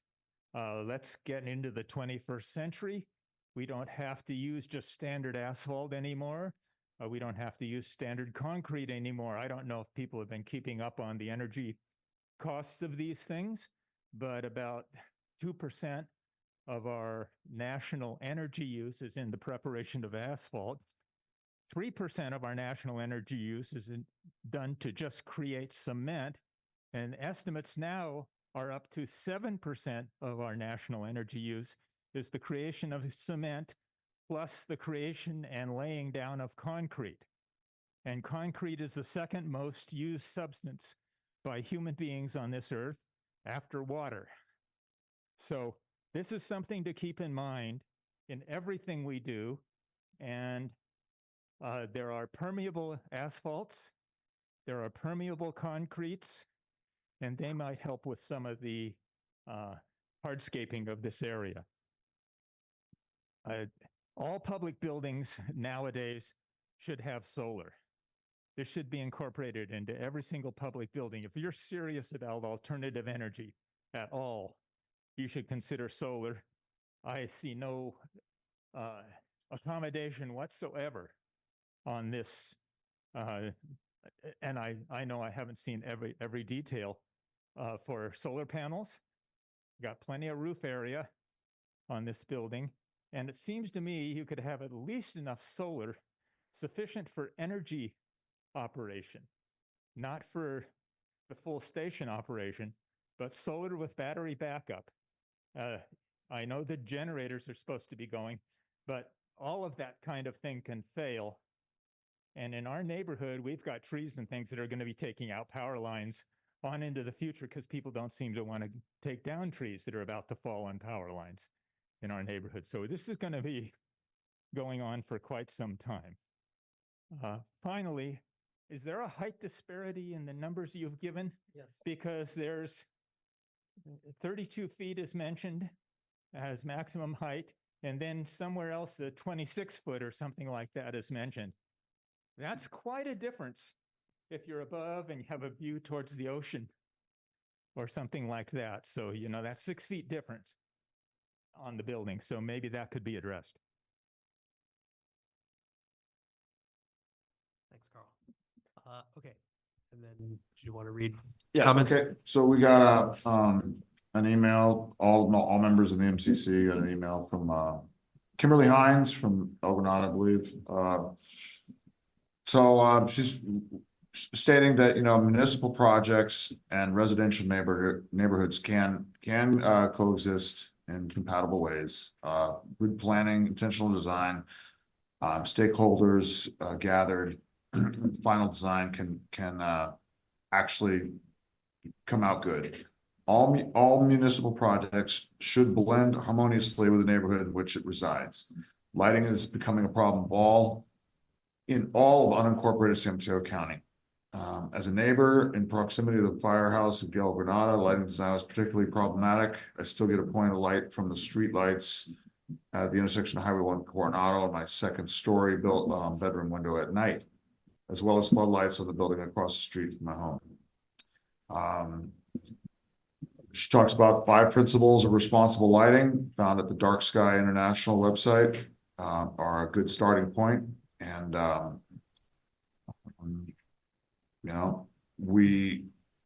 she's actually taken it a step to consider the whole coast side to become work towards becoming a Dark Sky certified community, similar to plans that West Marin taking. And in fact, Santa Cruz, I think they got some work down there, but they're actually taking the steps, which is great. And I think we're in good shape here. So anyway, that was her comment. Next one from Karen Wilson. Please read into the public record. Lighting. Please note the dark sky qualities of living on the coast side. The lighting at the El Granada Fire Station is atrocious. The lighting visible several blocks away and unnecessary. Please follow the IES lighting recommendations. Least amount of light possible to preserve the surrounding residential neighborhood. Size, scale, community character. This neighborhood is residential, and size and scale of the building should fit into that scale as much as possible. Carbon footprint and impact. This proposed lighting plan is a disaster. With the natural resources dwindling, the volume of supplies for non-usable space, such as ceiling heights, exceed 9 feet, except where needed for equipment, is wasting materials and adds to the recourses of maintaining heat, cool, clean maintenance. I'm asking that, given climate trouble we face, that all non-usable space is reduced in height and footprint, that the lighting specifically must be severely reduced to protect the beauty of the night sky we all love on the coastside. And that's it, I think. Okay, so I think we have all the public comment. Do we have any other comments from council members? Yeah, I had a couple. You ready, Claire? Yeah, I was just looking at the county website, and it looks as though there's a number of deviances from the official standards. Like there's supposed to be 20-foot setbacks. The maximum floor space area is exceeded, and the height limit of 28 feet is exceeded. I don't know if you're planning to try to get variances on these things or what. Are you talking about the setback requirements for this fire station? Yeah. Yes, we're trying to get a variance for the front because I think it's at 15 feet right now. And it needs to be 20 from the street. Yeah. And then The floor area and the height of the building.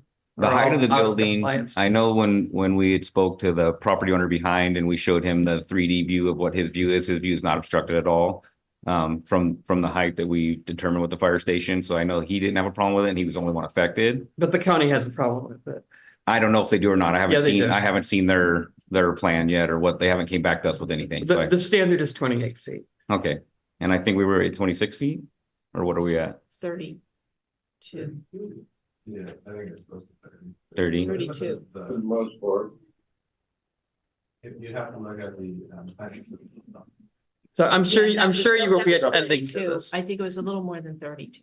Yeah, so when planning comes back to us, that'll be that, and that's why it goes to planning, right? So they see it, it goes to the community groups, goes to multiple people, then they'll submit it back to us and say, you need to make these changes or they allow variances or whatever. So that's all in the process right now. That's a work in process. Yes, and then we are noting that they're out of compliance. yes, thank you. Okay. As for the 41 comment, somebody had stated that it's still not in compliance and we're still in violation. We're trying to meet it. I don't know what the problem is at this time because I haven't heard anything since we've dimmed the light. So if you guys want to let me know what the current problem is or what we can do to try to fix, any current issues, just let me know that as well. Awesome. Thank you. I wasn't aware. I thought when we had lowered it and dimmed it and did that stuff that we met the intent of the community, but I don't know if there's further needs or further wants. No, it's existing lights on the sidewalk, the walkway lights, and the light is shining off the property across the street, into the street and across the street into the wetlands. And that's, I actually. Okay. Do you have any other comments, Dan? Yeah, just one quick more comment, think you might want to do some research, but seems to me there'll be plenty of space inside the firehouse for some type of a battery backup system for the purpose of these nuisance power outages. So that, power goes out in 10 minutes, we don't have to deal with the generator. The neighbors don't have to deal with the generator exhaust going in his bedroom window. Anything to take an effort to reduce the frequency of this generator going on and off. So that's something I think could be explored. Yeah, I would say definitely something we could look into. I know working here on the coast, we have had multiple days with no power and stuff like that. So probably a facility of that size, it would work temporarily, like you're saying. But for days on end, I've been here when we did the PSP shutdowns with PG&E and didn't have power for 6-7 days. Now, those are the days when it wouldn't work. And I believe solar is required in California for all buildings, all residents, all everything. So solar has to be addressed on this building. So it will be there. As for battery backup, it's definitely something we could explore and look into. If I don't know how many batteries or what it would take to do that facility. As for the size of the facility, I didn't mention because you guys were saying it was very large. We do have the possibility of surge firefighters. And what that is say when we have the large fires in the communities, we have large events, we have to house extra people or we upstaff the fire station. So if we have low humidities, high heats come into the coastal area, we do what CAL FIRE calls a staffing pattern. We hold on extra personnel, we staff up extra equipment. And that's why the stations are larger too. And that's something to address why they are that size. So say we would staff an additional engine at that facility, as well as El Granada and Half Moon Bay. We end up with several extra firefighters on duty with extra equipment staffed for the event of emergency. And that's why we do grow the stations larger as well, because we do plan for those types of events as well. Thank you. Kimberly, wanted to say something? Yes, I wondered if Mr. Dunkley could address the issue that Carl May raised about, because I think when this first came before us, someone said that there were permeable surfaces included in the design, but it doesn't appear that there are now. Could you let us know what is the landscaping, and is there permeability in that landscaping? And also, how are you going to capture stormwater runoff? Because I imagine fire trucks, like any other vehicle, can, have toxic runoff from it. So how are you dealing with those things? I could speak to some of that because the county does inspect our facilities now for water runoff and drainage and all that stuff. I can assure you this facility is required by the county code to maintain its own water and have its own retention. And that's inspected by the county for us as well. And they also inspect the, what do they call it? The landscaping and all that stuff for water runoff and retention and all that stuff. Right now, the fire station has none. All the water just runs off to the street. It was built prior to those codes. So the new station will maintain all its own water and have all those things maintained as per the county code and requirements. Okay. Any other comments from the council? Just that, we did spend a lot of time on the letter. I think it should be on record. It's and I don't know how you want to do it. You want to kind of, I was going to say maybe table it for the next time. Just yes, because there's some new information, particularly about setbacks. I think okay, fine. But we're not going to run into an extension deadline problem with commenting to the planning department. We're okay. We should be okay. Okay. I'm okay with that. Let's have a revised letter to look at next time. Fantastic. Awesome. Thank you. I want to say thank you so much to Austin, Gary, and Jordan for spending quite a bit of time with us tonight. It was in fact a spirited discussion, but I really appreciate how open you guys were to hearing the community's concerns. I think it was a rich discussion that needed to be had, and we really appreciate what you guys are doing. Thank you. Yeah. You know, they never answered my question, and I put it in the chat too. Could they please just answer my 2 questions? Thank you. Do you guys recall which one those were? The 2 questions. She wants to know if you can dim the lights and change the colors automatically with some stuff. Right, you know, what if? I have been I think- taking notes. Yeah. And so I can try to run through these real fast. And if I miss your question, please let me know. Stormwater runoff, you're 100% right. We're treating everything on site as routing around the back through the front. We have trench drains at the driveways. It's picking up and it's going through a French drain system at the front of the building. So all that's treated on site. The color, we did have discussions, quite a bit of discussion following that August meeting about changing the red to something else, whether it be a wood texture. We went back and forth on that, and ultimately the decision was made with the team that we're sticking with the red for safety reasons and for the nostalgia of the fire station. That is something that is how it's submitted to the planning department, and it can be commented on if that's an issue with the group. Dark sky, we're very familiar with the dark sky. I'm not an electrical designer myself. I'm an architect, but we have the designers on our team, and I understand that the goal of that is to minimize light pollution. So just wanted to reassure that the light fixtures we're showing, there's no uplighting happening and there's no light trespassing happening. So we're very much have the same goals to kind of keep this as minimal but functional as we can. Bug ratings, that should be included in the cut sheet. So it's submitted to the planning department. And so if you don't have access to that, I can share that. We can also follow up with a photometric showing light spill limits as it crosses the property line, if it does at all. But our goal is 100% to keep all lighting within the limits of our property. The blue light color, if that was included in there, that's a mistake, and that's not what we were going for. So that should be a soft white, but could be converted to the amber, as we mentioned previously. And I think that mostly covers. If there's something I missed, please let me know. Is there an ability to adjust the brightness? Yes. So there's a lighting control panel that's going to be within the fire station. So if there's a need to adjust quickly, you just go to the panel and you can adjust that. And also blue light, it's important to understand that you don't necessarily see the blue. It's a spectrum. It's called blue rich, and the 4000K is definitely blue rich light. And so that blue spectrum, you don't really see it as a color of blue until it goes way, way up. But it's a whole different dynamic of light. So it's blue spectrum, like blue rich white light. That's what you're using. Awesome. Or that's what you're proposing. Awesome. Thank you. Thank you, guys. Really appreciate it. Thank you. Awesome. All right. So moving on to our second agenda item tonight, which is age-friendly co-side. The senior co-siders are going to give us an update and just, a framing comment for this presentation. I spend a lot of time these days knocking on doors and talking to people. And a consistent theme among our older residents is a sense of precarity, of not being sure that they're going to be able to keep making it work living here. And I think that's a real issue. So I'm looking forward to hearing this presentation, and I'm always open to a conversation about what we as a council could be doing to support our seniors on the coast. So with that, turning it over to Sandy Winter. Hi, can you hear me and see me? Yes, we can. Wait a second. Can we get the conversation? Over Yeah, please. Yeah, I was just giving them my card so you can email me on any possibilities for what we can do to try to make station. Yeah, we just need to move on with the meeting. Awesome. And we'll move on from that. That was it. Perfect. Real quick, I get my card for an email. So. Awesome. Thank you. Thank you. Sorry. Have a good night. Thank you. Awesome. We can see you, Sandy, and then I think Greg has made you co-host. So if you want to share slides.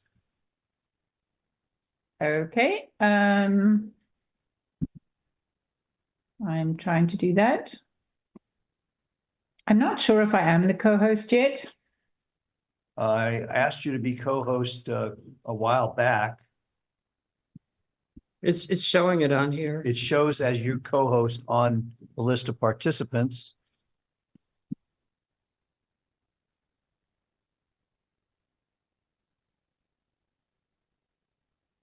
So on my share screen, okay, let's see here. Technology, right? we're having trouble with that tonight, so take your time. That's a theme of this evening. Okay. All right.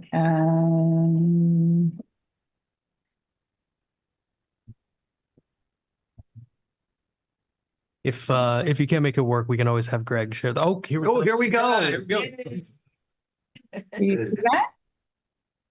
All right. So let me go to the actual. Great. There we are. presentation. Technology. Okay. Mhm. Just going to get it into presenter mode.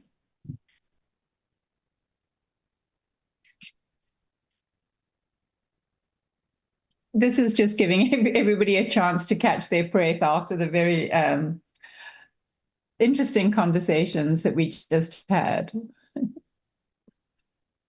I'm a resident of Moss Beach, so it's all very interesting to me. So can you now see the cover slide, the presenting slide? Yep. Perfect. We're good. Perfect. All right. So first of all, thank you so much for having me. I'm really grateful to have this opportunity to tell you a little bit about the Age Forward Half Moon Bay Coastside Initiative.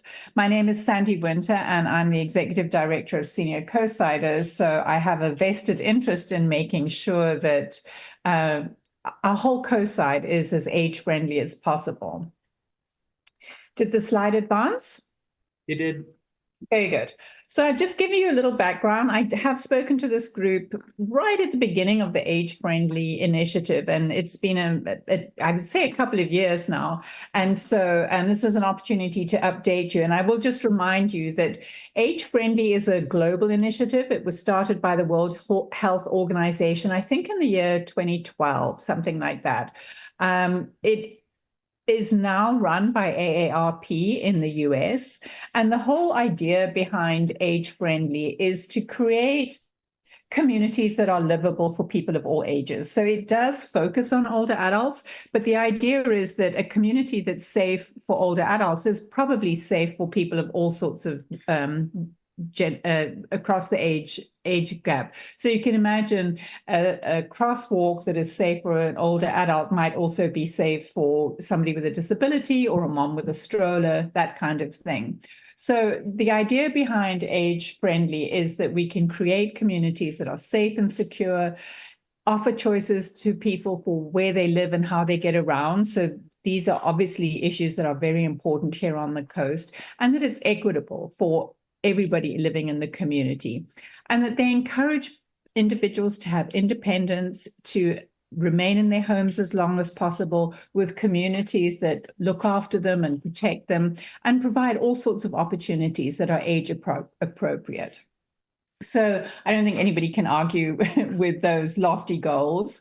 So in particular, what happened was that we on the coast became a member of the AARP network of cities and communities that are age friendly.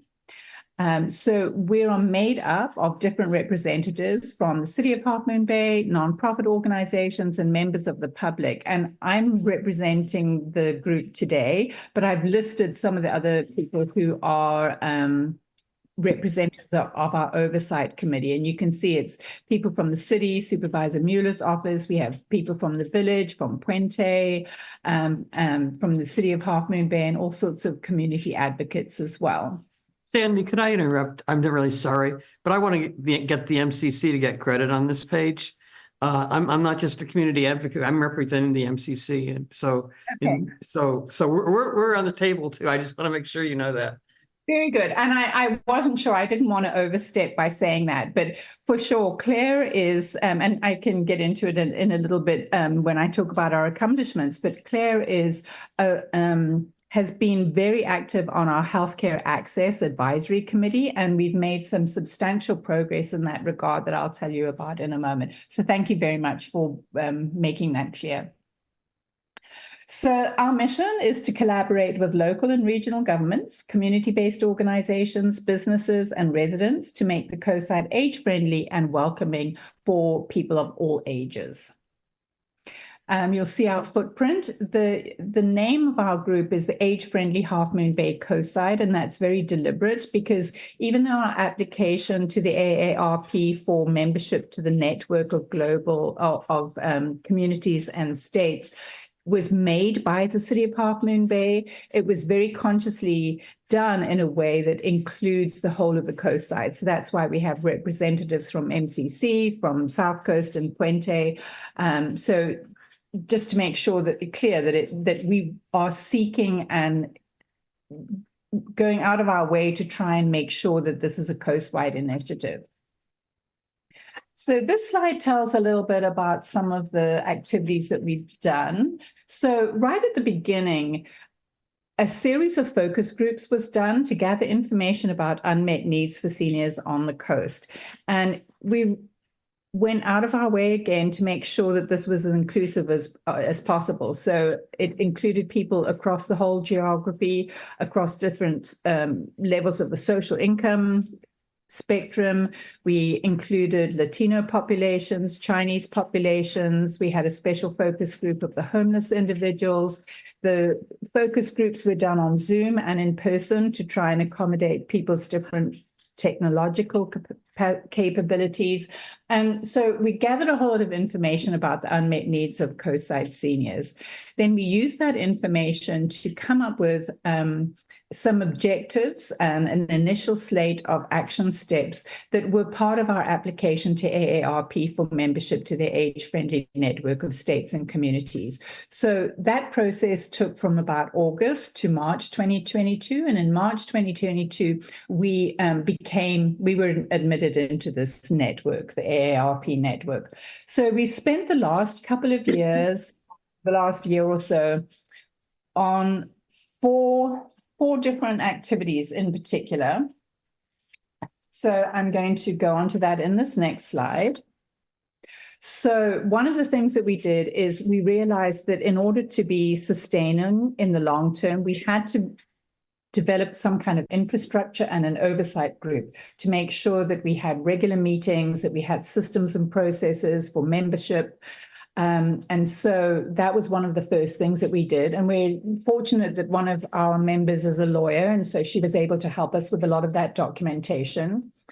One of the projects that we did at the beginning was there was a concern that even though there are a lot of activities that take place that are for the benefit and targeted at older adults, sometimes it's difficult for people to know what those are.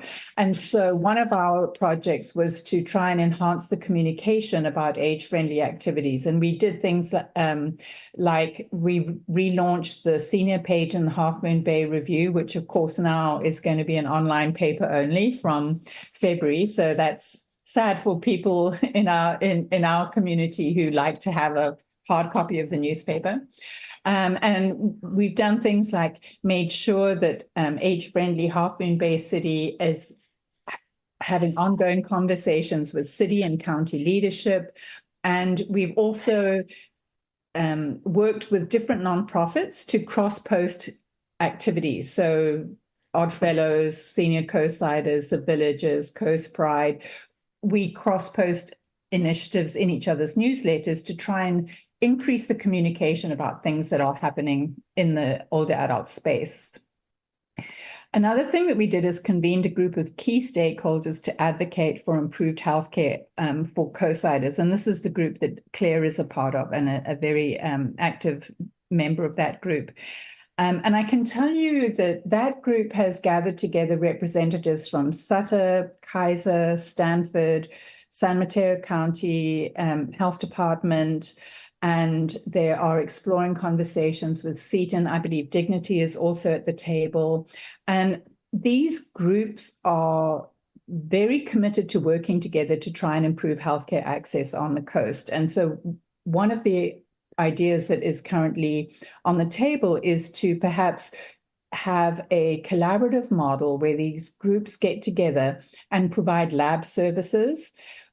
And that may in time evolve into an urgent treatment center. So the devil's always in the details with things like that, where you have lots of different healthcare providers working together.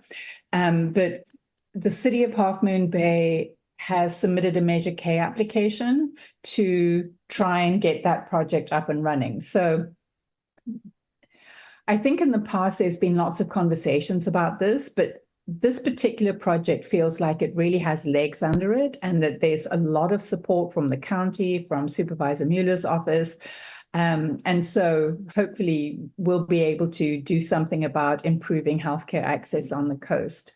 Another thing that we did in our initial series of activities was we hosted a workshop which was about housing, senior housing resources on the coast, and it was very well attended by both presenters and people in the community.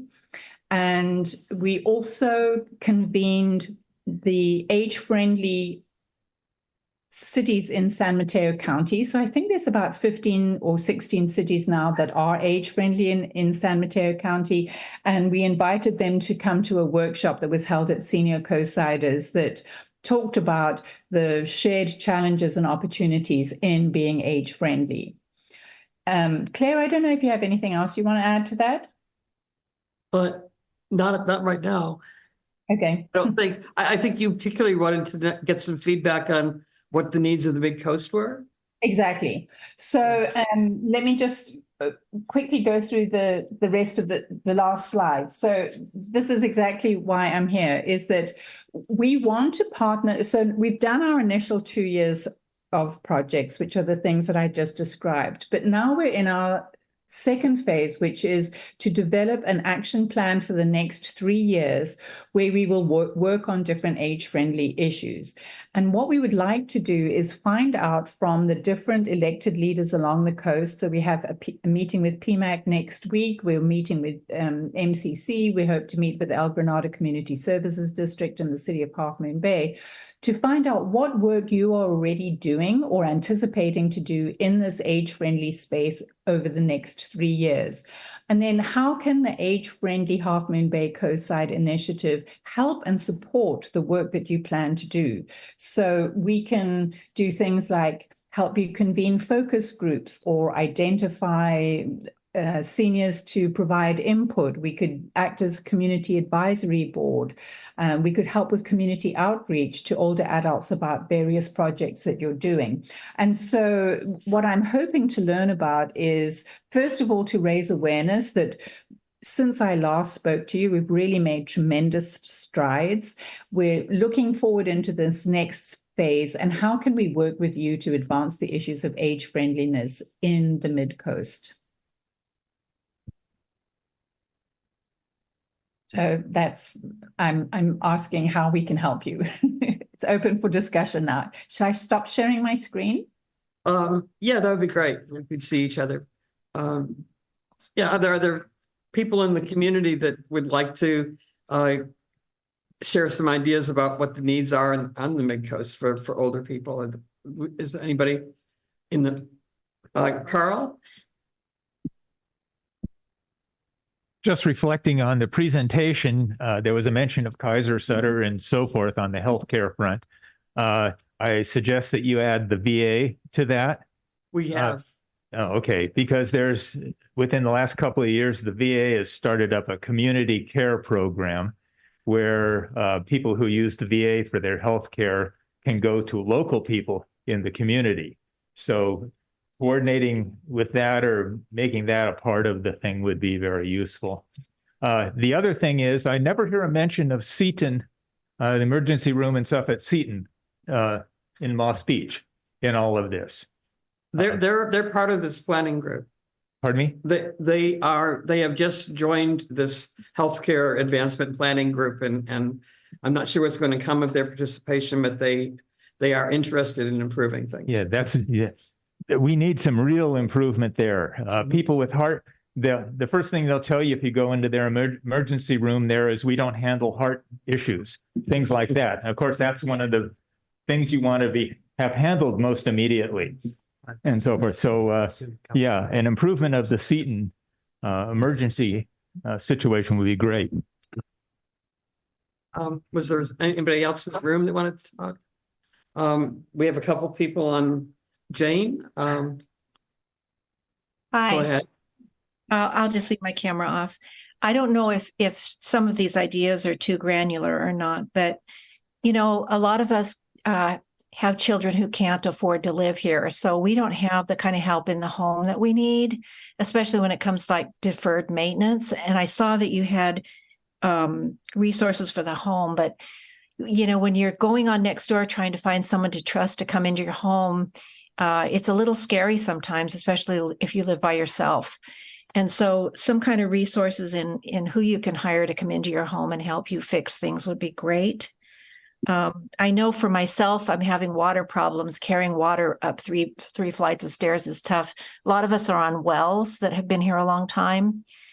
And my other issue is actually a fairly large one. It may be outside of the scope, but I'm going to mention it anyway. The infrastructure is failing, and a lot of us are very concerned about bond issues coming up and us getting priced out of our homes because of the increasing bonds. So I just mentioned that I think it's out of scope, but it is, I know, a top concern of mine. But thank you very much for your work. It's very heartening to see what you're doing. Thank you. Thank you. Sid. Thank you for coming and making your presentation. And so far, so good. I have a question. The county is pretty much in charge of giving the Midcoast amenities, and they're, I guess I would say, stingy about providing us the same things that cities often have. Like, you know, Half Moon Bay provides a senior center for their constituents. And if somebody up here on the Midcoast wants to make use of the senior center, it's a 14-mile round trip drive from Moss Beach. And the older you get, the less you want to get in your car. And especially the way people are driving nowadays, it could just be a simple trip down to Half Moon Bay, or it could be gridlock and crazy drivers.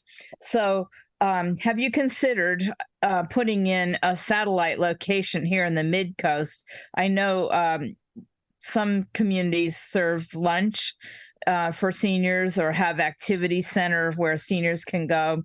And we don't have that sort of thing. And it's kind of looking like they're never going to give us one. So would you consider doing something at Harbor Village so the unincorporated areas could make use of the senior center amenities without having to get in their cars and drive round trip 14 or more miles? Thank you. Right. Thank you, Sid, for bringing that up. So I do want to just set the record straight, is that Senior Co-Siders is a private nonprofit. It's not run by the city of Half Moon Bay. So most senior centers are part of Parks and Recreation. So they are funded by the city. The rent, the staff, the vehicles, all of that would be funded by the city. That is not the case in Half Moon Bay. It's not a full service city. And so we receive less than 5% of our funding from the city, and the rest we get from donations and grants. We are very interested in the idea of satellite centers. It's been something that we've been speaking about for a while. It's our 50th anniversary next year, in 2027. And so one of the potential 50th anniversary activities that we could do might be to come up with a satellite center in the North Coast. One of the things that I actually called one of the Latter-day Saints, the church here in Moss Beach. I left a message with somebody there today because I'm wondering if in the interim, before we could find another place, if we could maybe partner with some places that have unused space to offer classes and activities during the week. So I'm very interested in that, but I'm speaking in that respect in my capacity as Executive Director of Senior Co-Siders. But your point is very well taken, that we're very aware that we need to have a bigger presence north of Half Moon Bay. And the last thing I would say is that Senior Co-Siders purchased their own van. We found that we couldn't rely on transportation that was provided by Ready Coast or public transport. So we do have a van, and it's I think the recommended contribution is $1, but we will fetch people from their doors and bring them to the center and return them at the end of the day to take part in classes and activities and lunch. It also does grocery shopping twice a week and an outing at least once a month. So for anybody who wanted to come to the senior center but didn't have transportation, there are options. And if anybody wants to call me at Senior Co-Siders, I'd be happy to talk more about that.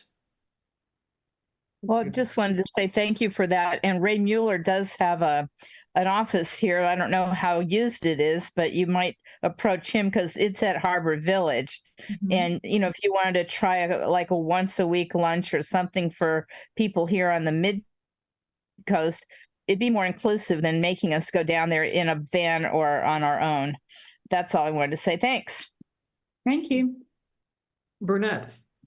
Yeah, Burnett Silvera, El Granada. Yeah, just did something that came to mind during the presentation. It's an aside from what I think Sandy was looking for, but building on what Jane said, it's how situations like the stormwater report that's being written affects the elderly. Myself, I'm 72, going to be 72 in a couple of days. The other individuals up here that are mostly affected by the runoff from Quarry Park and have to do the sandbagging ourselves are in our 60s, 70s, or 80s, and how that can affect being able to stay in a home as you get older. And I just wanted to make that comment as something that we don't necessarily think about, but how things like that, where stormwater running down your street to protect yourself and your property, as you get older, becomes more and more difficult and makes it more and more of a challenge to stay in your home. Thank you. Thank you. That's a very good point. I'd like to see, I'm sorry. I'd like to see if anybody in the council has comments. I think that Greg does. Yeah, I want to make a somewhat personal comment, but I want to endorse your continued efforts. Thank you, Sandy. In particular, transportation. My wife in the last year has lost the ability to drive. And not that I want to encourage shopping, I do want to continue to foster her independence, which has been strong for many years. Apparently, there's a transportation service that comes up to Moss Beach, but not to Montera. No, it doesn't. Just goes to El Granada. Goes to El Granada. So, you know, I mean, we're surely glad to make a contribution. And it's not just one way, because my wife, when I've dropped her off in Half Moon Bay, has gone to one of the homeless services there and provided foot care. She's a registered nurse. You know, we've given away socks and stuff. So it would be great to empower her to have a way to get to and from Half Moon Bay or Pacifica, do shopping, provide whatever nursing services she can arrange, et cetera. So I welcome any efforts on that front from you. Again, thank you for your work. Thank you. You know, losing your ability to drive is it can be a devastating thing for an older adult, and it can have a negative impact on their ability to maintain their independence.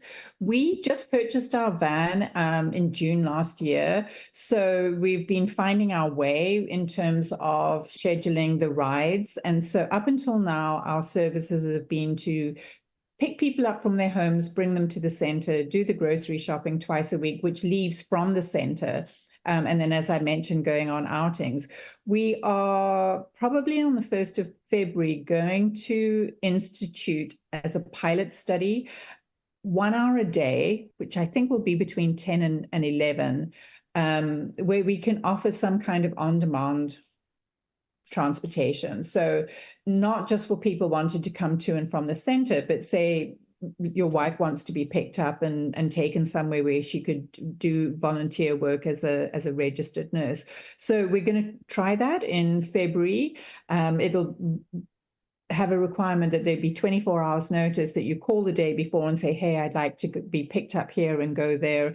And, you know, the problem with one van is that it can only go in so many places at at a time. And so we would love to be able to do things like offer trips over the hill to medical appointments. But you can imagine that for the scheduling of that one, if the bus is over the hill, it's at Stanford and it's there all day, then we can't be helping all of the people who need to come backwards and forwards to the center. So we're doing unfolding these activities gradually, but we are going to try an on-demand local service in February. And anything that you or anybody else can do to help get Samtrans to extend their ride service up to our end of the road would be great too. I think Kimberly has something that she'd like to add. Yes, I have a question that's a little different. And this is because one of my neighbors often talked about this. She's since gone, but are there programs that allow older people to get outdoors, just to enjoy the outside, to go to the beach, to partner with parks to get older people out who, aren't necessarily very mobile? I think that's very valuable, not just in terms of services, but time just to be outside in nature. We have a little community garden that we've started at Senior Coastsiders, and we have lots of volunteers too. It's mainly vegetables that we have for the kitchen, but I think that's a great idea. We've done things in the past, like partnered with Coastside Land Trust to do a nature journaling experience, which was very well received. We've tried before to do an outdoor walking group, and nobody wanted to sign up. So, sometimes we offer programs and people decide that they don't want to come. But I think, in terms of the age friendly, we could definitely think about maybe a peer-driven program where peers themselves could help to facilitate those kinds of things, like a walking group, or once a week we'll meet at Quarry Park for coffee and bring your picnic, and that kind of stuff. I think that there's lots of activities that people could do where they facilitate their own activities, and we could maybe just be a facilitator. And I was going to ask Anne. Yeah, we know I have opinions. I am very excited, or I should say, all the things that you're doing for the seniors here. I'm just so excited to hear about these initiatives, particularly the healthcare. But I'm also very interested in housing. I would love to see us have senior housing. I really think the Cypress Point location is a far better suited location to have such a community built. And there are so many people just showing up tonight saying it's hard to stay in their homes. And I really see a need for assisted living, which we do not have enough of, that can also incorporate a lot of the healthcare. It's possible to have a van. I've discussed this with the Board of Supervisors about bringing healthcare to the coast, potentially in a mobile unit. And the VA does have a similar service. And I'm hoping to see if there's something that they can do in that regard.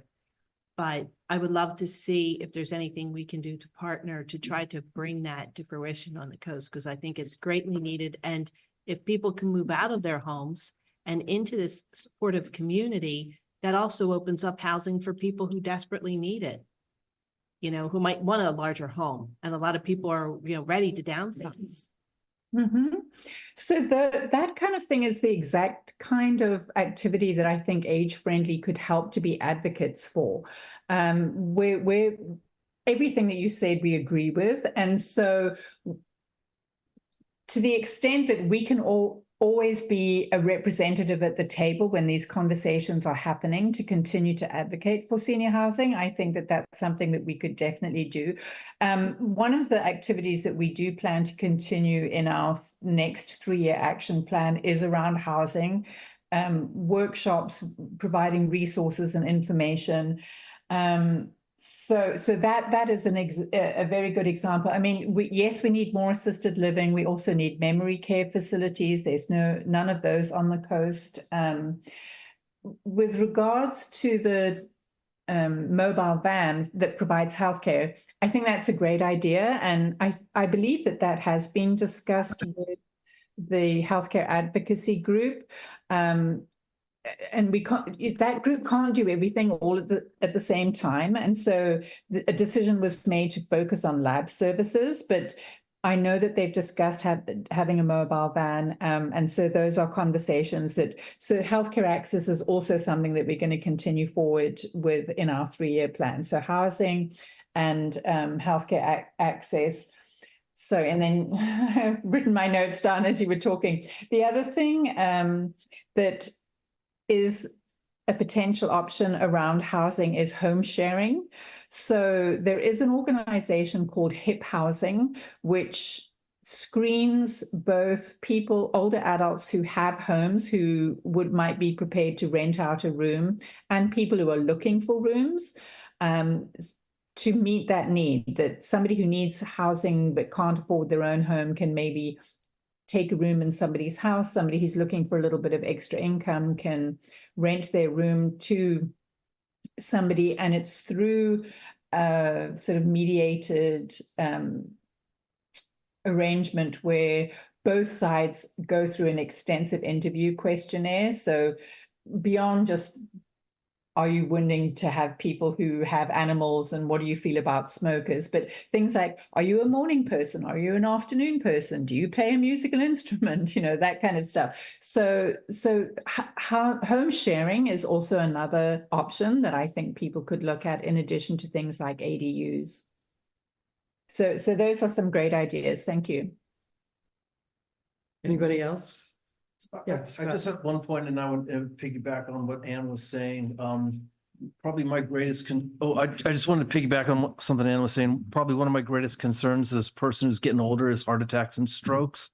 And since we don't have a real hospital here, I know the Mills Peninsula Hospital has a mobile cardiac and stroke center. And I know people that have helped them, and it's pretty amazing. So if we can't have a real hospital, it'd be great to have something like that. What did you say? It was Sutter? Mills Peninsula in Burlingame. They have a stroke mobile. It's called a stroke mobile, yeah. Yes, it goes out, but it's not on this side of the. It took care of a friend of mine. Yeah, but it's. It was incredible. They don't come over here. But we need to have one. That's what I didn't know. Yeah, so yes, they do. put it over there at our little hospital in Moss Beach and have it ready to go. We can't have a real hospital to take people that are having a stroke or a heart attack. It's a great idea. I'm sorry, I shouldn't not editorialize, but it's a great idea. We're getting pretty late. I don't want, but we're starting to get some really good ideas. We're probably gonna have to get in touch with you again and say I needed to do this some more. But I think Sid wants to say one more thing, and then I think we're probably gonna have to quit. It'll be quick. Burnett Silveria jogged my mind that he spoke after me. Sorry to take 2 bites at the apple, but Sandy, the senior co-sider, I believe, used to have a home repair for Seniors Day, or maybe it's by the month now. But one of the things that would help, I mean, I'm getting older and I can't get all my stuff done by myself, and sometimes you can't afford it. I had a plumbing leak this month that was $300, but like people like Burnett and all the people that live along Santa Maria maybe could use right before the rainy season starts help with their sandbags, that kind of thing. So if you still have that program, could you touch on it just quickly for the people that don't know about the senior home repairs? Right. So we do have a minor home repair program, which goes, what we do with that is we go into people's homes and we make it safe. So we do things like put in grab bars, put ramps over stairs, make sure that deck railings and stair railings are secure, fire alarms, carbon monoxide alarms, those kinds of things.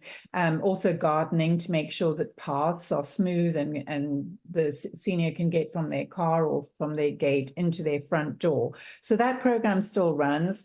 We probably will be continuing with our annual big home repair day, but we have employed an independent contractor or a building contractor who now goes and does a lot of this work continuously throughout the year. That program is income qualified, so it is for low income individuals.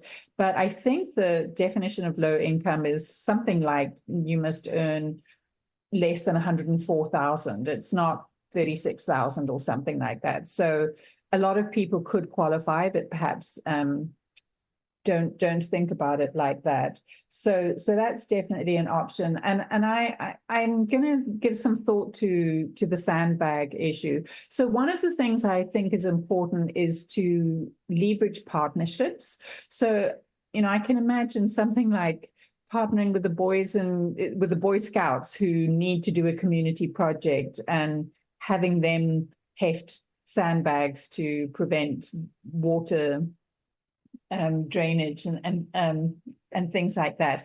And then the other thing I was going to say is that obviously it's not just senior coastsiders that provide services on the coast. So there is the village. The village is a membership-based organization. I believe that the membership is about $438 a year. But they have a transportation program that's run by volunteers, and that is an on-demand service. So you pay the $438 membership, but then you can have a volunteer take you over the hill to the hospital. They will go into the medical appointment with you if you need a note taker or somebody, you know, an extra pair of ears. So, you know, there are other organizations that provide different services. Coastside Adult Day Health Center provides services for older adults and people with disabilities who have a higher level of disability, either physically or functionally. So for people who are no longer independent at home and are being looked after by a caregiver, Coastside Adult Day Health Center offers their services between 10 and 2 every day. And so that is caregiver respite. You can drop your older adult or person with disabilities off, and they will be looked after and given engaging and enriching opportunities to do, and that provides the caregiver with a little bit of time and space on their own. So it's not just senior coastsiders on the coast that provide services. And, you know, I would say that on the continuum, Coastside Adult Day Health Center is for people with more disabilities. Senior Coastsiders is a social service organization that's primarily free, but available to any older adult. And then you get the village model, which is a membership model, which is maybe for people with a higher level of income. So there's this continuum of services along the coast. Thank you. Awesome.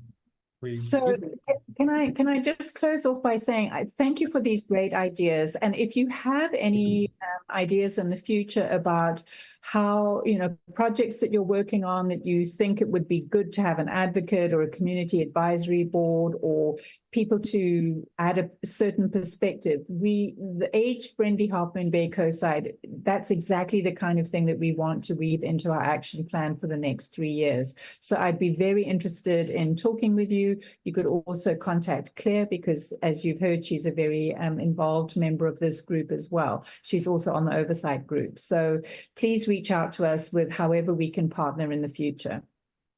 Awesome. Thank you so much, Sandy. Really appreciate your presentation tonight. Okay, so let's move on to our third agenda item, which is the El Granada School remodel. Sean McPetridge is here to educate us on that and answer community questions. He's an awesome guy. Spent some time with him and really appreciate his patience. I know it's 10 o'clock at night. So with that, I'm going to show some slides that represent community feedback I have received, and Sean has graciously stayed up this late, and he'll correct, clarify, and augment what I show. The goal of this is to gather community feedback so that we can prepare comments to San Mateo County Planning. There's no draft letter in front of us, anything like that. But we have had a considerable amount of community feedback. So I want to just go through what that is. I want to mention that the remodel of the El Granada School is broadly supported. There are even some people who want us to hurry up and not slow down for some of the concerns that other residents have cited. The concerns that have been cited, I would say, are peripheral. Sean had presented some months back the remodel plans. I haven't heard anybody complaining about the design of the school complex or the upgrades. But what we have heard, and you've heard this before, are concerns about excessive lighting and requests for dark skies compliance, preservation of a view corridor called a scenic corridor. In particular, there's concern about one of the designs showed moving a trash dumpster to a place that would obstruct the view. I don't believe those designs are final yet, but that raised a concern. And then we also had some concerns about the loss of parking spaces, the impact on traffic in the area, and a request for a traffic study.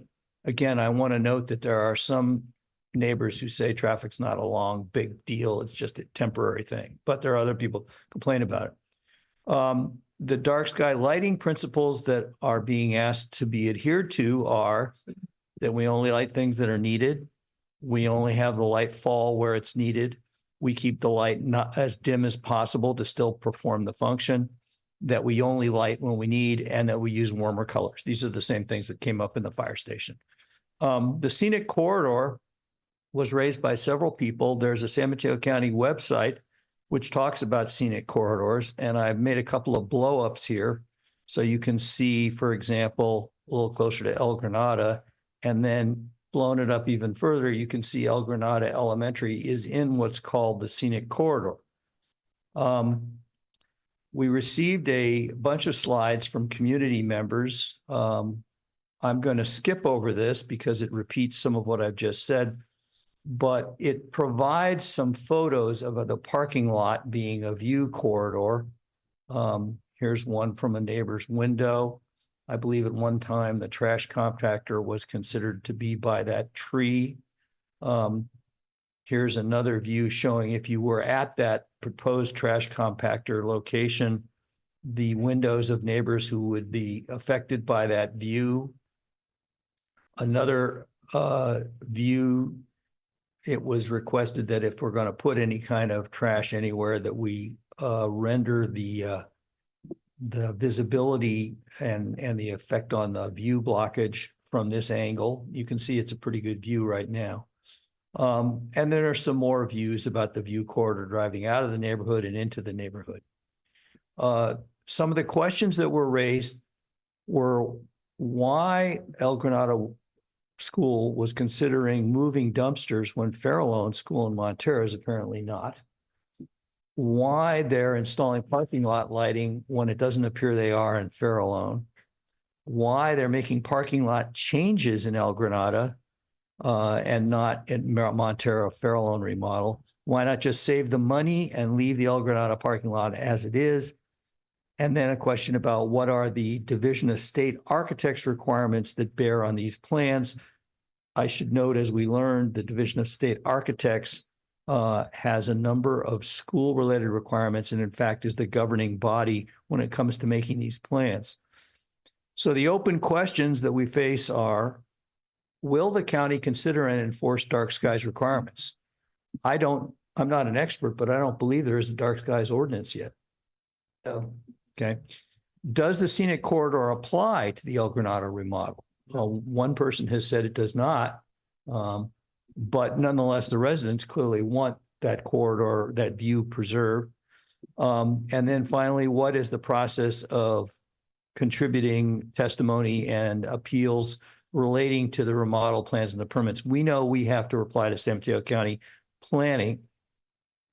I believe Sean has planned host a community forum. Initially, it was thought to be on January 24th. Of course, the MCC is the next step. We have to prepare comments to San Mateo County Planning. We've been allowed to extend through this month. In fact, I was just able to download 260 megabytes of planning documents yesterday. So we're just getting started on looking at this stuff. And then there may be revised designs coming from Cabrillo. Now, in the file that I have posted to the website, I have attached every letter that we received regarding the school remodel from community members, except for one that came in around 5 o'clock today. So I will amend this file and post it later, but you can see where I got my comments and what people have said. Some very articulate, very well thought out considerations. And I wanted to just pause before we entertain any kind of community feedback and ask Sean, assuming he's still awake, if he wanted to clarify, correct, or amend anything I've said before we go on to community comment. I would, and I appreciate the invitation, Greg, to be here, and stayed in my office tonight so I could have a good signal and be with you. So thank you to all. Oh my gosh. Oh, gee, Sean. That's okay. All good. You guys are doing important business, and it was important for me to listen to the discussion about the fire station and the concerns, particularly about lighting there. And I have followed this before. I did get a question about this about Farallon View, and we did review that to architects. And of course, we are concerned also with that because of the beauty of the coast side, et cetera, et cetera. I do think your question, Greg, about whether or not the county has an ordinance is interesting. And I do think the jurisdiction issue is important. So I do just want to like augment and clarify, if I may.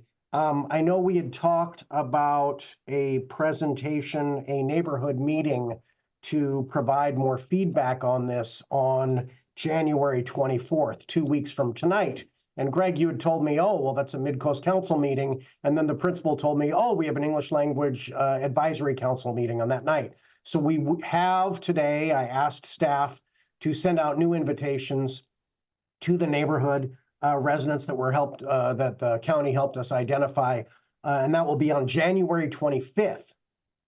January 25th at El Granada. Now that neighborhood meeting, just so you know, came about because we met with county actors. I believe it was Camille Leung, who is our point of contact with the county. And I didn't, but staff and my colleague Roger, construction manager working with the district, who's actually on this call tonight too, for some of those harder questions when you get to sort of lighting and that kind of thing.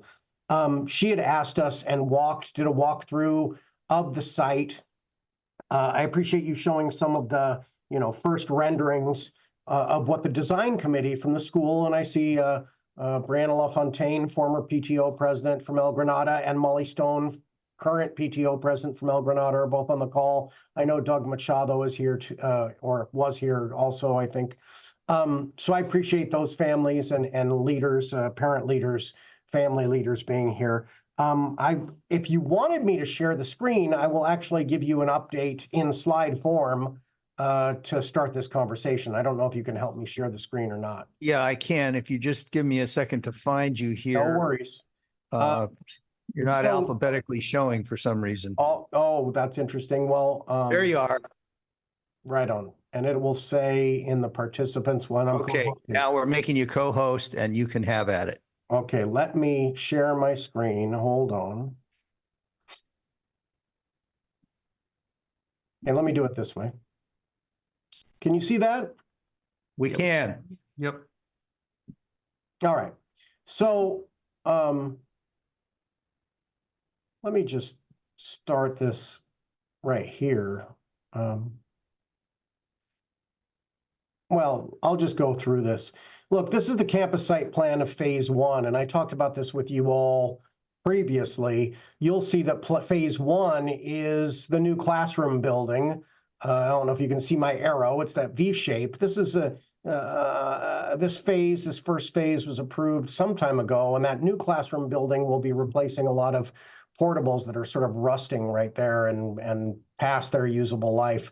And so this is a really beautiful vision. I think I shared it with you. I know I shared it with you before. And there'll be a new play area, 6 new classrooms and a restroom and a parking lot.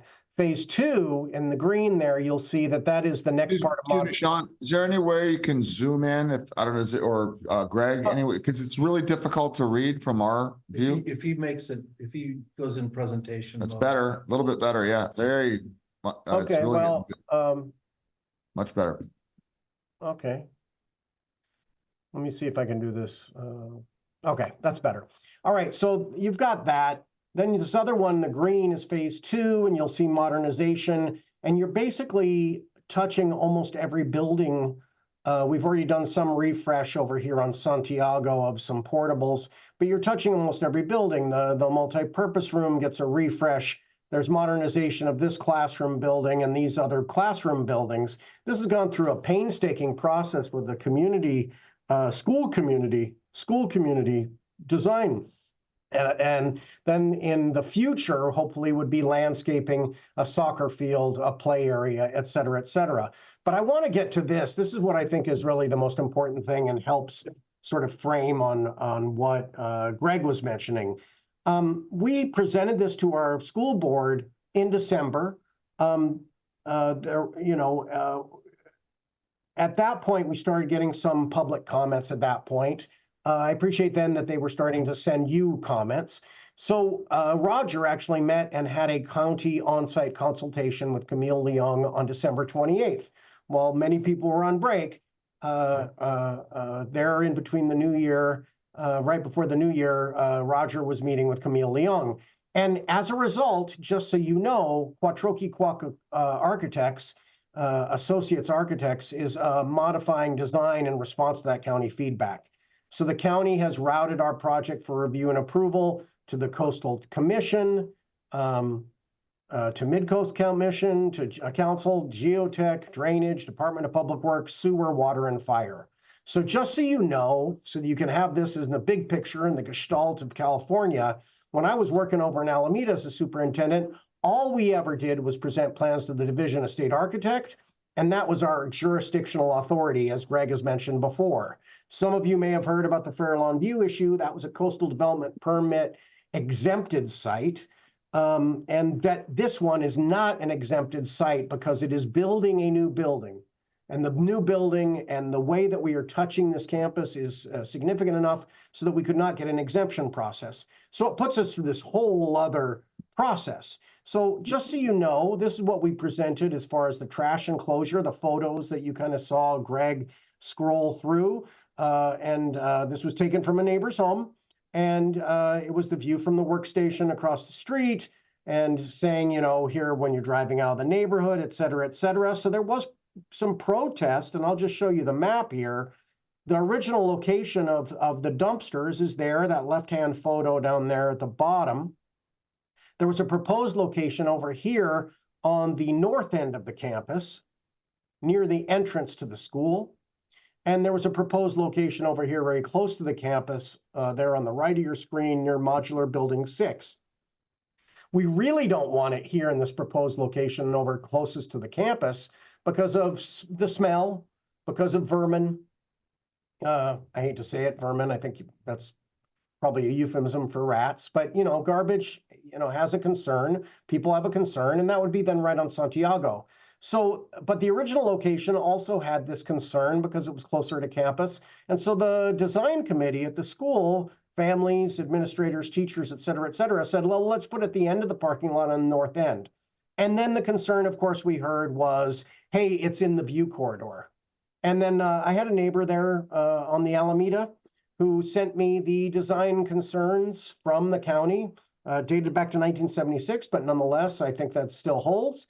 And it is indeed in the design corridor. So Camille Leung, as I understand it, met with Roger, and they looked at this, and they, as a result, went back to the drawing board. I'll just put it that way. So there's a newly proposed location for that trash enclosure.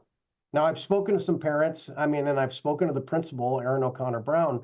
Nobody's happy about the idea. Their vision was to put it over here at the end of the campus because they wanted to get that trash as far away from campus as possible. But I've seen the concerns, I've seen the letters that you've received, and just so you know, so I can cut to the chase, I haven't even shared this with our board. Next week, this will go to our own board. We will have this review of these slides, and we will basically say, we've gone back to the drawing board. Our architects will put this closer to where it was previously. It sort of aligns it in a different way, but it is in the same spot. I do think it is a compromise that works and addresses that view corridor issue. And this is a detail of that newly proposed location under study. It will have to go to the Division of State Architect.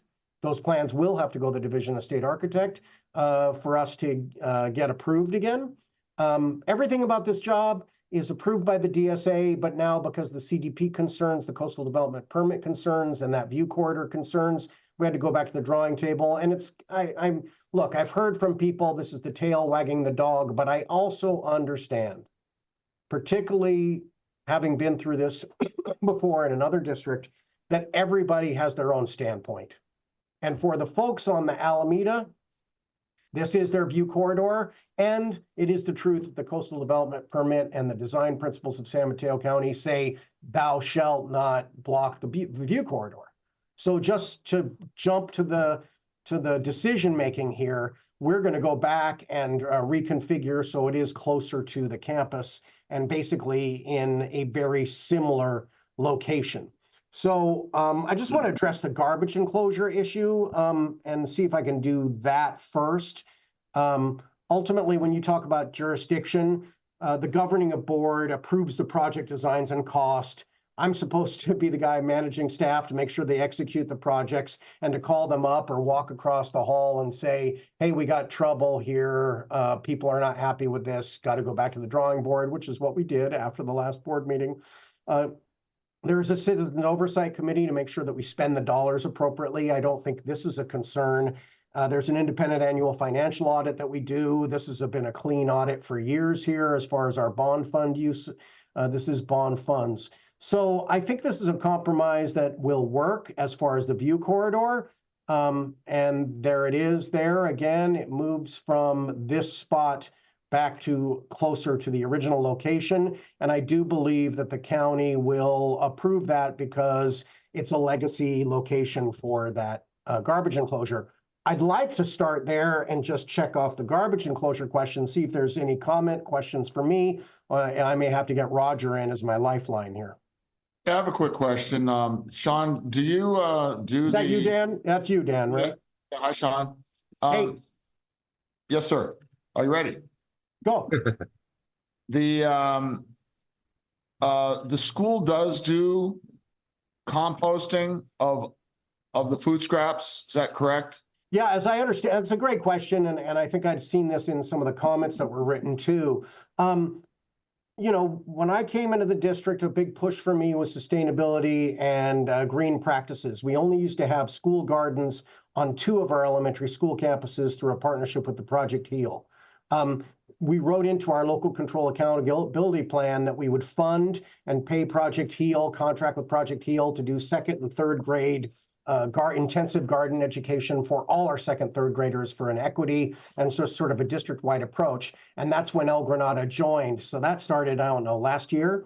So we have all of our schools have a school gardening program, and we were just applying and re-upping, renewing our green ribbon application. We won a green ribbon from the state of California last year, silver level. We were reapplying that, so I happen to know the answer to this question. Yes, they have composting as part of their gardening, but the reason I was asking was the smell. You know, if most of the food goes into the compost, then there shouldn't be. I mean, theoretically, there shouldn't be much smell left, and handles the vermin. I wish that were the case. We do have tri-bin sorting. We do work with Republic or Recology of the Coast Side. We have 2 different waste haulers, but it is also the case, if any of you have looked at home composting, for example, it is difficult to do all your composting and push it into your gardens because you just can't do it. So I don't think that's going to be a solution for us. We will continue to work with a waste hauler. You have to have a compactor for garbage. There is what they have, and we would continue to work on what we have on our campuses is tri-bin sorting for recycling, compost, and landfill. So I have a quick comment. Yes, sir. I felt it was kind of funny that you moved your garbage away from your school and a lot closer to the Wilkinson School. Right? You're 10 feet away from the Wilkinson School. Well, there is a parking. I've been at that site. There is a parking lot separating, and I appreciate that you find that humorous. I will say I didn't move it. It wasn't me. It was a design committee at the school site. And I don't think it was next to the school. It was next to a parking lot. So with respect to your question, I think it's an interesting observation. I find it interesting that you find it humorous. But again, I think that problem is solved. But, you know, we can go all day about, you know, why it shouldn't be where it is. I think at the end of the day, it's a moot point because I have told you that we're working with the county to address the concerns made by the community. Anybody else in the council have anything about the trash? Okay, great. Awesome. Okay, Kimberly.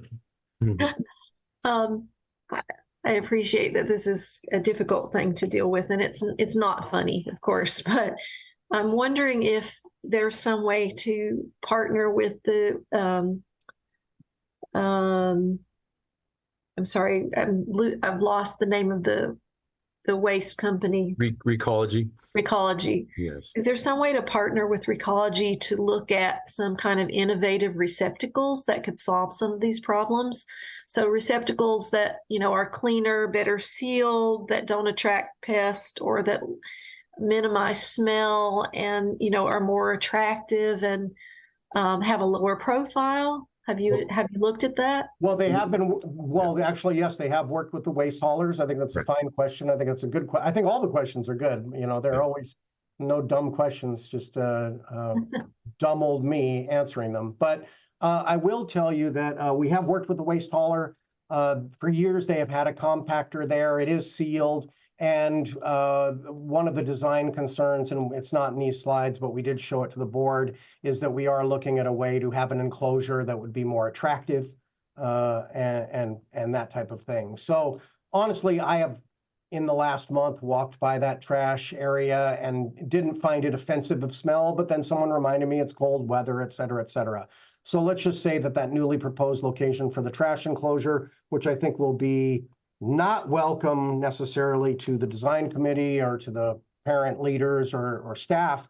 Nonetheless, I do think that, there are constraints, there are design constraints, and we heard them, and we heard the protests, and we met with county staff and said, okay, we have to address this view corridor issue. We didn't think that was an issue and found out it is an issue. We tried to work around that, of course, by showing that it was going to be parked in front of a tree and we could plant and build an enclosure. But I hear loud and clear, you're getting a sneak preview of a newly proposed location. This will be under study. We will provide it to Division of State Architect. I do not believe the Division of State Architect will balk at it because it will basically be placed where it was. I will tell you the reason why we also looked at this is because, of course, there is that multimodal trail, which we provided the county an easement so they could build to connect to the school. And so the connection of that actually goes to that area.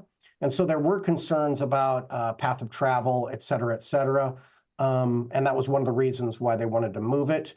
But again, I'm sort of giving you a sneak preview that we've heard the concerns and are going back to the drawing board, have a newly proposed location. We'll submit that to the Division of State Architect and we'll include it in our plans with the county. We did also assure the county that we would speak with you and that we would have a meeting again on January 25th at the school. And, the county member walked with us and determined 45 addresses that are adjacent to the school, and they get mailed paper invitations to that meeting.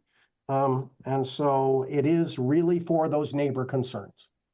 I guess just to follow up on that quickly, I wonder if there's a way that maybe there's some grant out there that could allow you to try some innovative new design or something. I mean, it's worth looking into. I know that Half Moon Bay worked, I think, with Republic to address several problems that they had with various receptacles. And they ended up, I think, with some things that worked for them. So it's worth exploring, being creative about it and looking at grant money maybe to explore something totally new. I certainly will ask our architects if they know of any such grants. I haven't seen any, but to those ends, but we could certainly ask staff to talk about working with our waste hauler and seeing what's out there. Well, and if I may, my name's Roger Ancharchar. I'm the project manager for Cabrillo on the project, and I've been meeting closely with Recology, who is the service provider for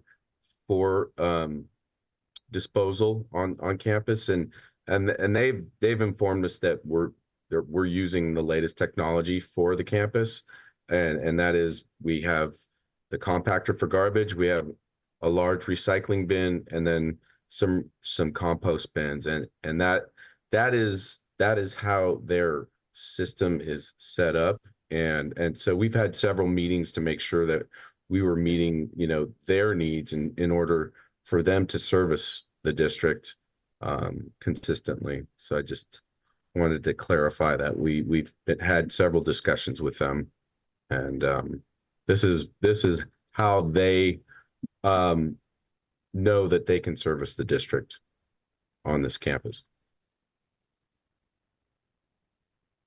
Okay, Sean, thanks. Sean, do you want to stop sharing your screen now, or do you have more to? No, that's fine. I just did.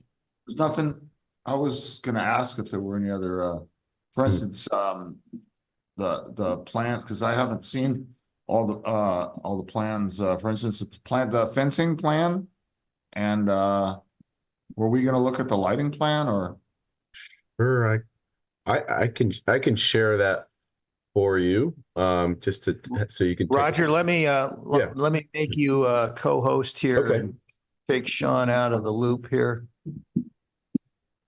Just to point out that there's a member of the public who's had their hand raised for a while.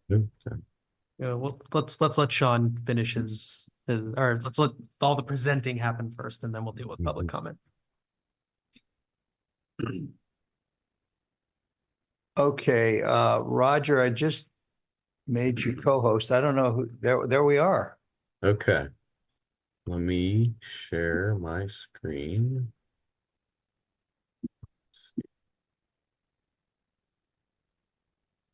So Sean was mentioning we went through DSA approval, which is a fairly rigid process. It takes anywhere from 3 to 6 months to approve our drawings. I'm currently sharing our drawings, our DSA approved drawings. And in terms of lighting for the campus, we have, and I apologize in advance for how I sound. I'm feeling a little under the weather the last few days. But so here's it's a little, maybe a little hard to see, our lighting, and I can mark these up as I go. We have lights there.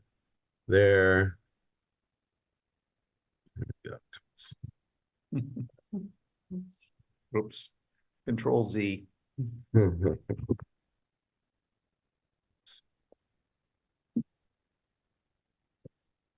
There we go.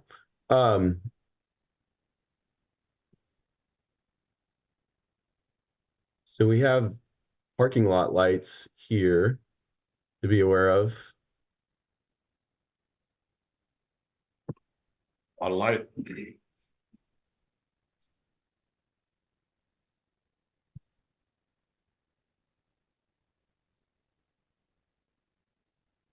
Are those overhead lights or are they on the ground? Those are on the ground. They are poles. And then if you look along we actually have a site walkway here along this outer edge. So we have to with DSA's requirements. So those are the parking lot lights. Those are large poles. And then along the walkway here, we also have some poles that we're looking at figuring out, solutions that may work better. But right now, these are poles along the walkway that the DSA is requiring us to have for path of travel for teachers leaving the classrooms at night or when it's dark. These lights are on an astronomical clock, so they're on a timer. But these walkway lights along this edge, these are 10-foot poles, and we're willing to listen to what the council would like to see there. But right now we're meeting certain path of travel requirements that DSA has required us to meet, and that our lighting designer, has also required us to meet for safety reasons.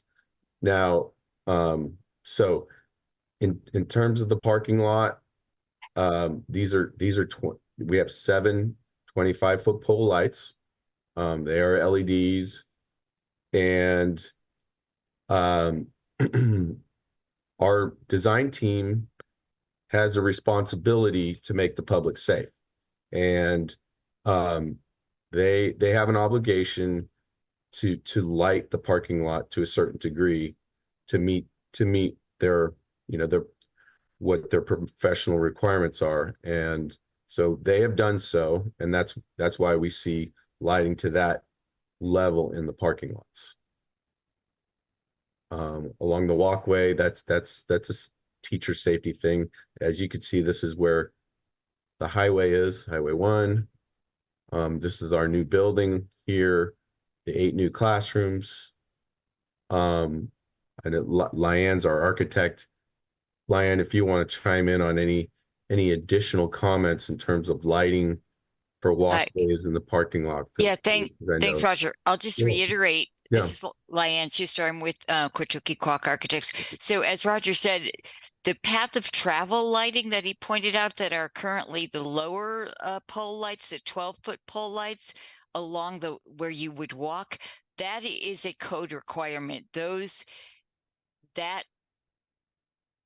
not an option for us. That's a code requirement. The parking lot lighting, as he said, is there's not something in the building code for that, but it's a standard of care when we do work in a parking lot, even just restriping it as we're doing here. We are responsible for the safety of somebody who might trip or whatever, in the dark. And so that's not a code issue. It's more of a professional. Yeah, it's a standard of professional care. Can I ask, you're talking about this code several times. Can you talk about exactly how it reads? I don't have the code sections in front of me right now, but I can provide it to you. What it says is that you have a path of travel that's accessible and for egress that has to have a certain minimum lighting, and it can be done. It's not very much lighting, and there are different ways to provide that. And we're looking at some alternatives, again, due to the concern of some of the public. Roger, Sean, could you email us a link to the DSA requirements on this? I'm sure I can forward that to you, Roger, and to provide. I think, but it sounds like the option to going to a lower 12-foot poles, almost shining into the ocean. The lower bollard or the lowest possible light source should be an option. Yes, and the district is looking at a number of those suggested by our lighting designer. Yeah, that's one of those pieces as well. Okay, so before any other questions, are you guys done? Do you need more time to present before we start throwing more questions at you? I don't think they were done. Okay, great. So let's not ask any more questions until they're done. Well, when they come up, it's okay to ask a question. No, let's let them finish their presentation, and then we'll do the questions. It's up to Roger. Roger, I think you answered the thing about lighting and clarified that there is a division of state architect and a standard of care requirement on public agencies and schools in particular. A lot of this has to do with helping ADA requirements and helping folks along that path of travel. But correct. Hopefully that answers the lighting questions. But to Dan's point, this had come up to me and people had asked about this and another site. And I did refer this to Lyanne of Quattroki Quack and Associates and said, hey, can we do lower lights? Because some people go to 20, 25-foot poles. And so our lighting designer can look at that. And we just need to we do need to illuminate a path of travel for staff, students, families, et cetera. And I do think that the design team is flexible with what type of lighting can get us there, but they and Lyanne, correct me if I'm wrong, but that path of travel even we potentially could go with a different type of lighting that's lower, like Yeah, like the bollards, bollard the lighting. bollard options. Yeah. Yeah. Yep. In terms of the parking lot, the 25-foot poles, we've had that discussion with the lighting designer, and he stated it was his obligation as a designer and as a design professional to provide a certain level of lighting for liability. And if he doesn't, like he basically was saying that he would not take, he needs to be able to not take liability for anything that happens in the future. Because things may have been designed a certain way in the past, but in today's world with liability the way it is, the design professionals are obligated to meet certain requirements. And that's been the statement they've made consistently with us. And there were some, in addition to that, I think we had some public comment about that previously as well. And there's an option for a little bit lower pole in the parking lot as well. However, the lighting designer shared with us that lower design has kind of a motion detector is often more disruptive to people to have it, the light coming on and off whenever anybody walks by or a raccoon or whomever. Yeah. So, but he's providing options and he's not, his job is to provide options for community choice. Right. That we looked at other lighting in adjacent properties and saw that they were lower, and that was the design professional's statement was the recent code meant that those would have to be on a motion sensor. Right. Well, I don't know how that works with the community and the neighborhood, if that's an acceptable. All right, that's a real quick question about this. You guys have a gate there that's locked, right? No one can get in when, like on the weekends and after hours. That's not true. No, there's no gate. Okay, that school doesn't lock? No. No, that is, and I know there's been question about that before, when I presented before. Right. Look, we just had plans approved for Hatch Elementary School because, of course, after Uvalde, that was a concern, and it took us a while to design that fence. And there is another presentation on this going to the school board next week. But the school site council wanted that, and it is standard in California. No, I'm okay with the fence, but when the fence is closed and locked, that means no one's on the inside. Just turn the lights off in the parking lot. We do not have plans on fencing the parking lot. No.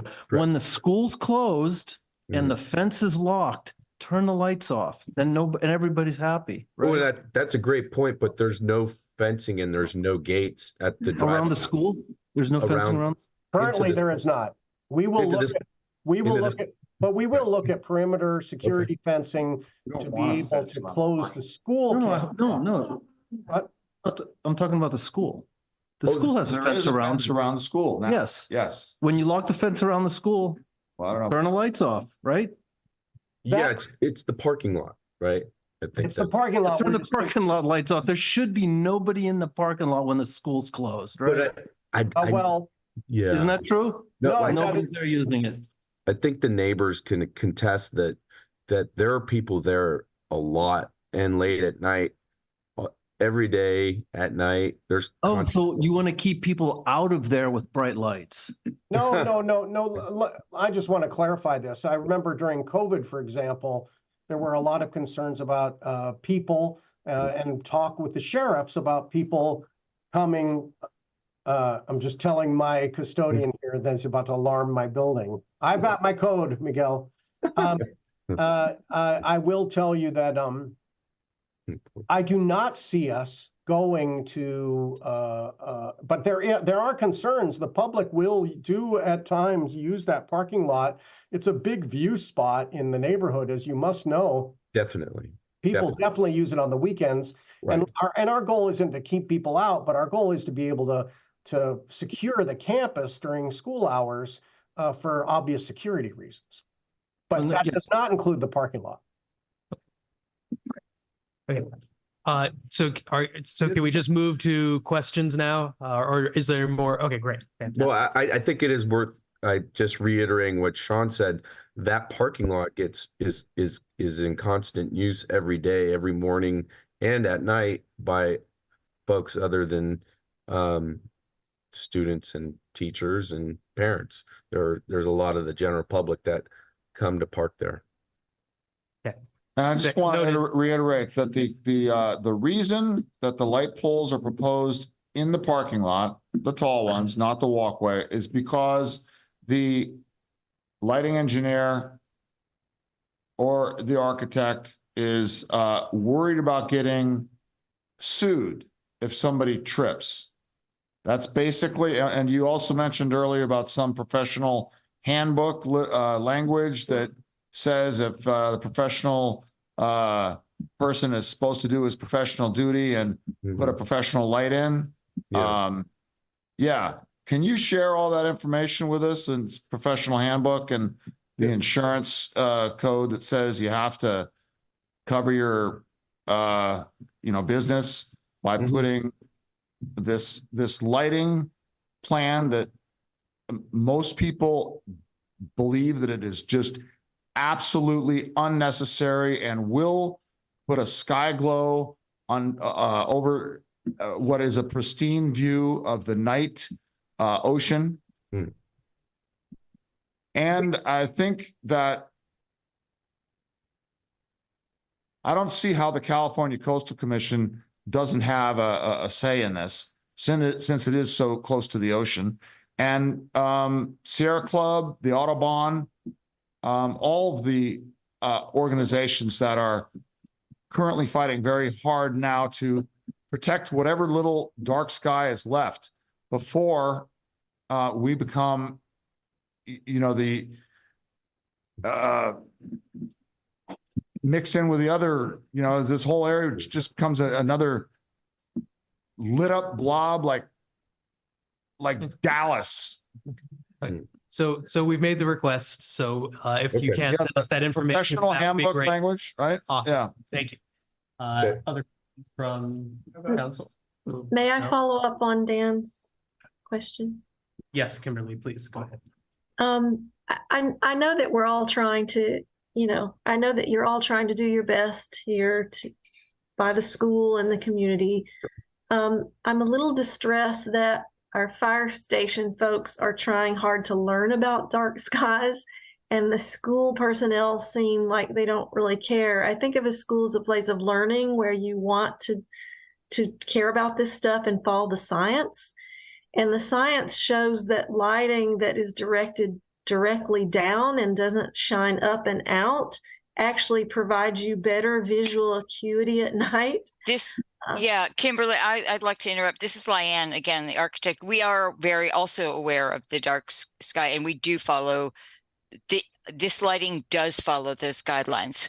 And I just so it would shine directly down, and there would be no spillover and no reflection up into the sky. And it's the minimum. What he also wants to do is the minimum foot candles possible, so that somebody, to make it safe. That's what the lighting designer is going for. The absolute minimum light that he can use, following the dark sky guidelines and, avoiding light pollution. Because you mentioned bollards, and bollards actually shine up. They don't shine directly down. They do. There are different designs. Again, there are several designs, and we shared some designs. He offered a few different ones. Some with there are some with very low light and very low cutoff. So just where you're walking, like from your knees down or whatever.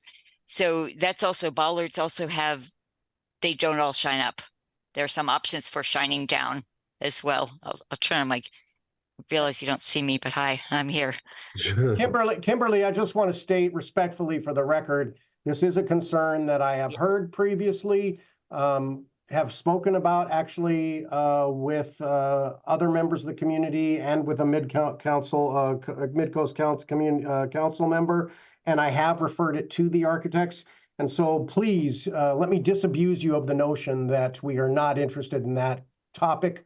We have raised that topic to our lighting designers and are trying to address that to minimize and to address the dark sky principles. It's a very Okay, valid it was a little concern. Yes. confusing when you were talking about the parking lot because, Yeah. So I'll assume then that even for all the areas, including the parking lot, you would have lights that are dark skies compliant and they're not going to shine out to the ocean or out off the property. Correct. Okay. And I just want to say, Sherry has been waiting for 3 hours. Okay. I just want to say for the record that I've been here for 35 years and I've been in that parking lot several times, and I've never once had a problem. That's Moving around. noted. All right. I want to let the folks who are here to give public comment first. Sherry has been really waiting for a long time. Everybody's been waiting a long time. Let's let the people who want to go home first. So we have Todd. Okay, sure. If Kim wants to go, then Kim can go first. I'm Kim Evans. And I'm going to change what I had written. I'm really pleased to hear that the garbage things will be moved so that they're not in the face of the community. I am still distressed about the parking lots. We had a whole discussion about the scenic corridor, and now you're going to put a ton of 25-foot poles blocking the view. And it's not necessary, in my opinion. So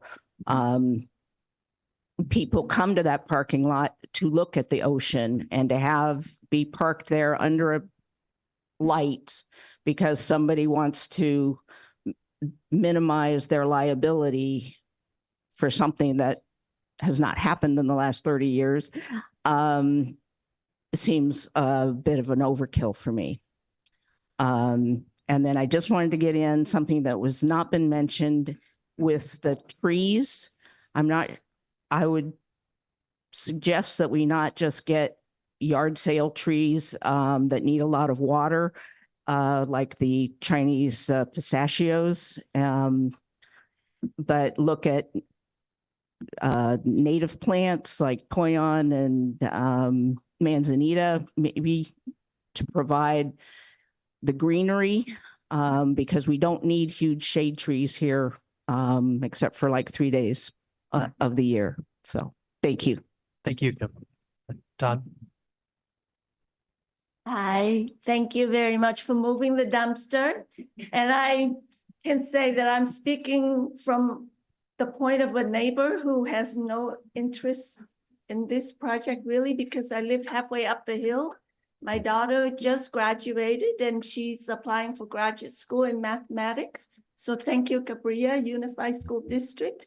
And I'm very happy that we're at the point of designing, because I remember when my daughter was transitioning to high school, the school district put this measure on the ballot and the parents were called in to make phone call, do phone banks at night to call all the voters. We were giving a list to remind voters to come and support the bond measure. And I see it on my property tax as well. And it's taken a long time for us to arrive at this point. So I'm happy for all the children who will be benefiting from this design. I just want to ditto with what you said about the trees and the parking lot lightings.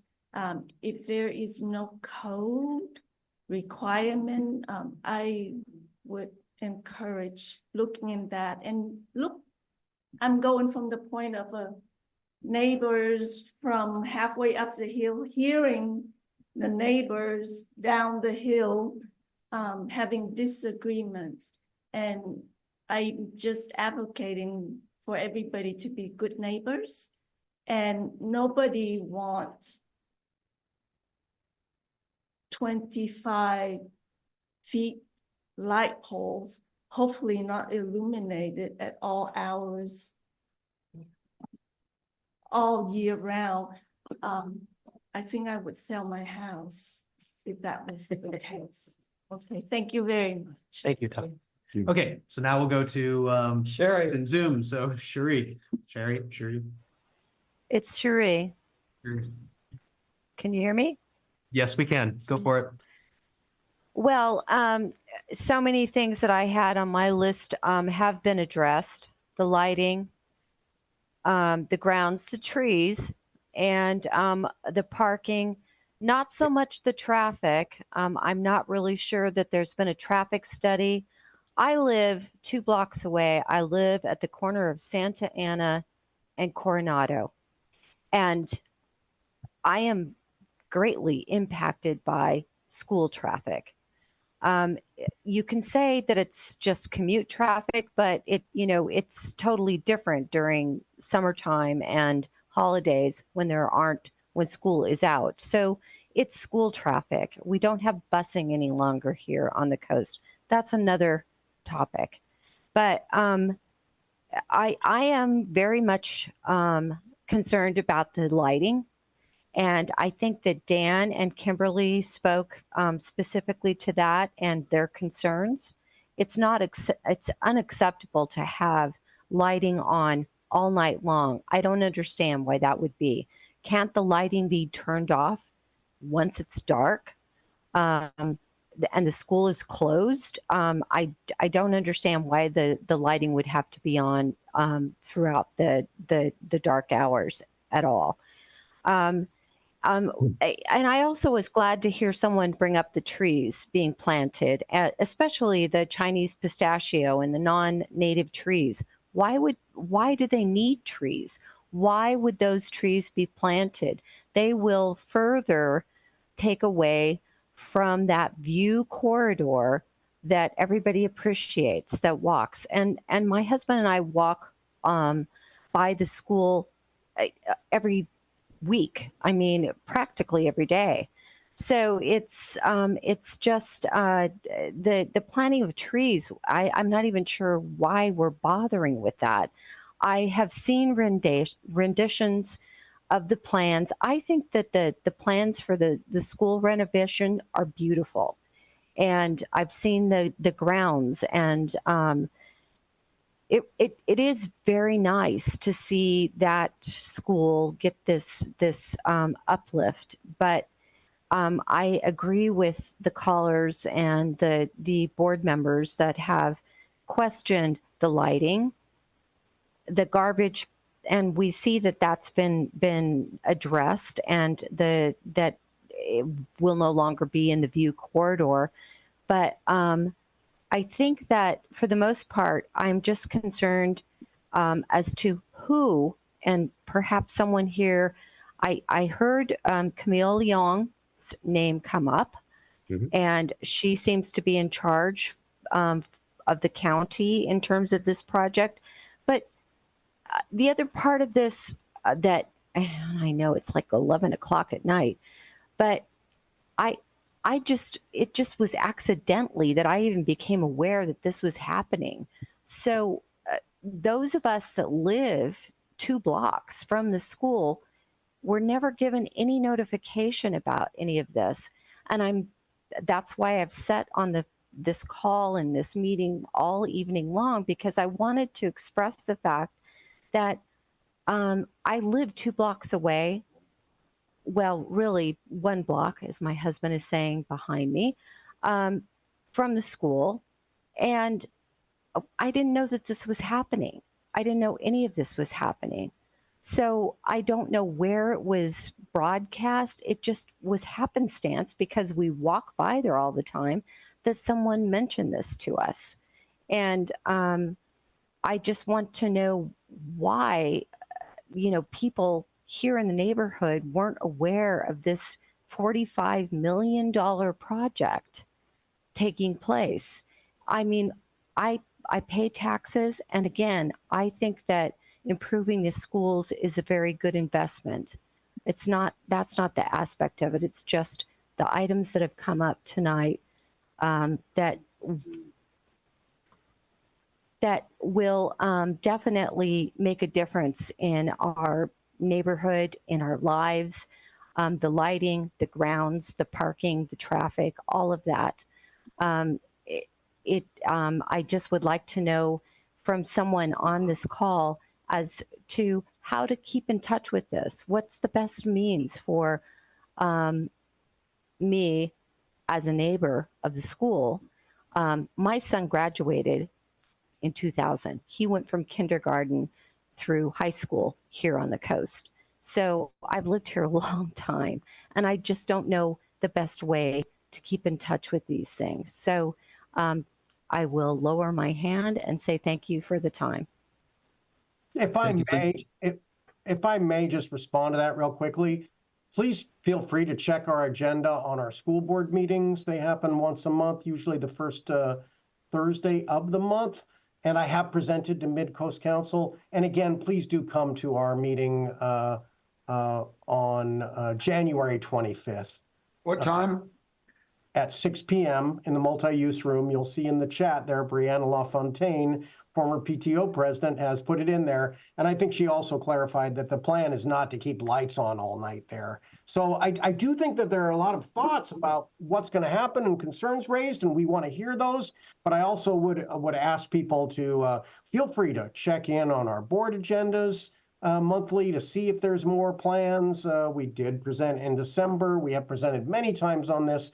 It's been a hot topic, and I have presented at Midcoast Council. Now we are getting to the place where this part of the project, just this last 90% of the job with the parking lot, is surfacing. We're hearing the concerns. We want to hear your concerns, and we do want to mitigate those concerns.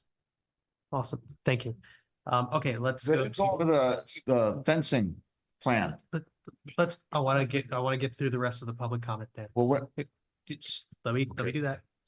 Next, we have Brianna LaFontaine.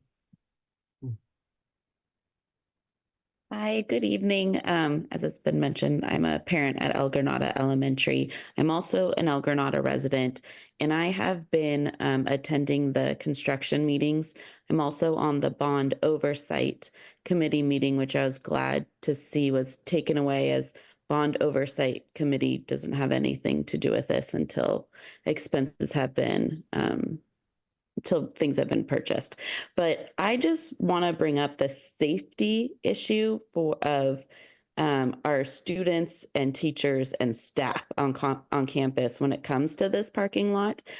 I am so thankful to QKA and Lyanne for being so responsive, and for those who do come to the construction meetings, who have talked to our school district, that they listen. And this lighting thing to me is not an issue. Like, they're changing it to, they're looking into, and it will be lower. And there's a committee of neighbors and close neighbors and parents and staff who have the whole project in mind, the safety of the students and staff, plus the neighbors.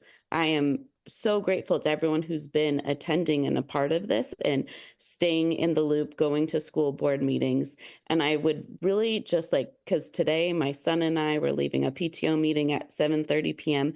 He happened to mention how he couldn't see where our car was. And it's an issue. There have been falls in our parking lots.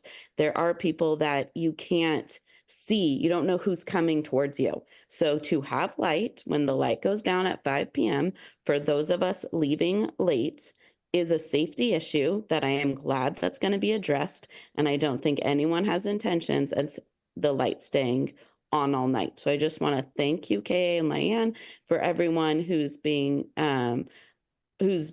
listening to the neighbors who have been involved, and the parents and the staff, because it's a lot of input, and I think they're doing a great job. Awesome. Thank you. And if I may add, this is Roger, that I can understand the neighborhood being concerned about lights being on at midnight, but these lights are on a timer that would be controlled. They're on an astronomical clock, so they can be programmed to turn off at certain times. So just something to be mindful of. I think that the thing that the districts look at oftentimes is bond dollars only come around so often to a certain campus, and the design team and others are trying to address issues that may be concerns down the road. So that is something to be aware of. Thank you. Next, let's go to Sid. Thank you. I guess maybe one of my questions just got answered, but currently there's no all-night parking lot lights in that school parking lot, is my understanding. Because the woman that just spoke said her son couldn't see the car. So it sounds like they don't have all-night parking lights on for the lot. And I'm hoping that means they're not going to be on all night in the future either. Lower poles might help a bit, and maybe amber lighting might dim the glare.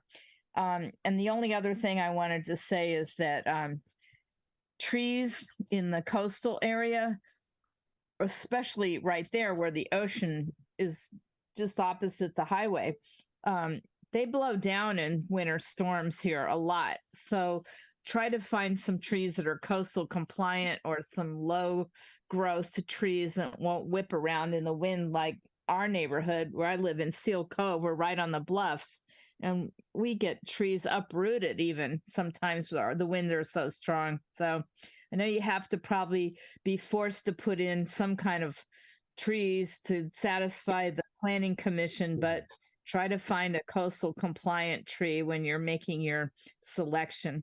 Thanks a lot. And Sean, I know you had to stay up so late for this because they had two other important speakers before you. But I just want to say I appreciate everything you're doing. Thank you. Awesome. Thanks, Sid. Next, Jane Bracelver. Hi. Just a personal comment, and then my thoughts on the redesign. Many of us long-term residents have a huge affection for that school. My kids grew up there. They were the group that put up the mural and Cupcake the dolphin. But also, I wanted to mention that when I brought my mother to that school, she saw the tolerance sign and she started crying because she had survived a war. And she said, tolerance is a thing that prevents wars. So I hope you'll keep this plaque or the saying of the school alive.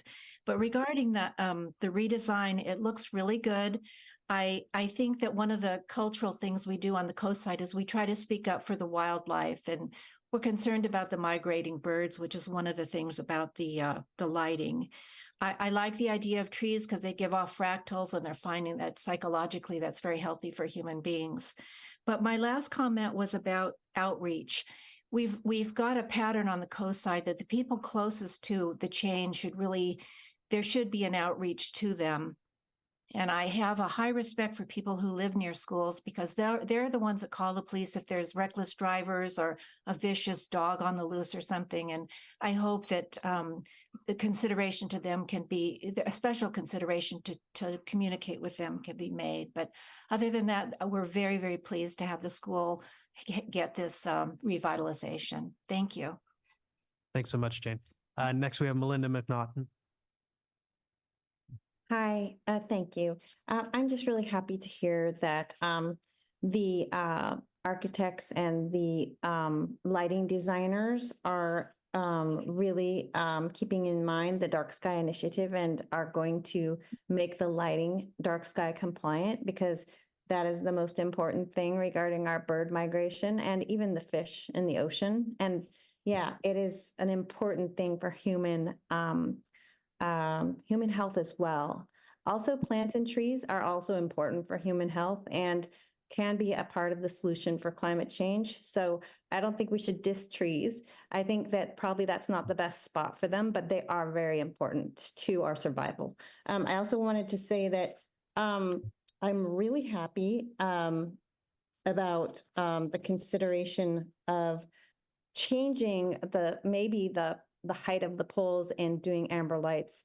I also think that the parking lot light poles 25 feet could be lowered, and maybe they could be 4 feet or 5 feet or something and still provide safety. I think there's a happy medium there, providing safety and complying with the dark skies initiative. I also wanted to ask, ask you to consider that lights on in a parking lot during off hours and weekends can also attract people to that spot, which is something maybe the neighborhoods, the community might not like. So hopefully that's not in the plan to keep it on the weekends. It sounds like you guys are open to discussing what times those lights will be turned on and off. And then also, what about, oh no, that was it. Just what about changing the height of the lights in the parking lot? Thank you. Thanks so much, Melinda. Carl, would you like to? Try to get through these quickly. We have no native trees on the coast side. They're not native to the San Mateo, this part of the San Mateo County coast side. The only thing that could be considered trees would be the arroyo willows and so forth in our wetland areas. All of these Monterey pines, cypresses, eucalyptus, acacias, what have you, are not native to here. I would argue for native landscaping if landscaping is going to be done. These plants, once established, grow on their own. They're much cheaper to maintain, and they're just as beautiful. If you have some open spots, there are plenty of low-lying shrubs and so forth that would make the grounds look green and whatever, and would be native to this area. I'm concerned about the fence. Exactly what will the perimeter of the fence be? Schools should be part of the community. And in well-run and well-managed communities, school grounds are part of the community's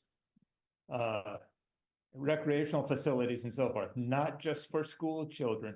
So having a prison fence around like the soccer field or whatever would not be a good idea. Again, solar, I haven't seen the solar. I assume if solar is supposed to be on all new buildings or whatever in the county, I assume it's going to go in. There'll be some solar battery backup. The parking lot pavement, the nature of the pavement, the fairly good sized parking lot. If it's going to be repaved, will the asphalt be recycled? There's a method of doing that in parking lots and on roads. Will permeable pavement be used, etc.? Thank you. If I may, point of privilege, can I speak to a couple of those comments? Yeah, go ahead, Sean. Thank you very much, Gus. Look, as far as the solar is concerned, I just want to point out that I do believe that nobody probably has more solar power generation going on than the school district. I've taken heat for sort of leading that charge. But we have a new carport, for example, at Hatch Elementary School. Over the break, it was also energized, and now we'll be able to get to a place where we're approaching net zero there. There is a new solar panel being put on the roof of the event center. Sadly, nobody can see it because it's such a tall building. But that and 83% of the power at Cunha currently is offset because of our solar panels in the carport. Solar panels, legacy panels there.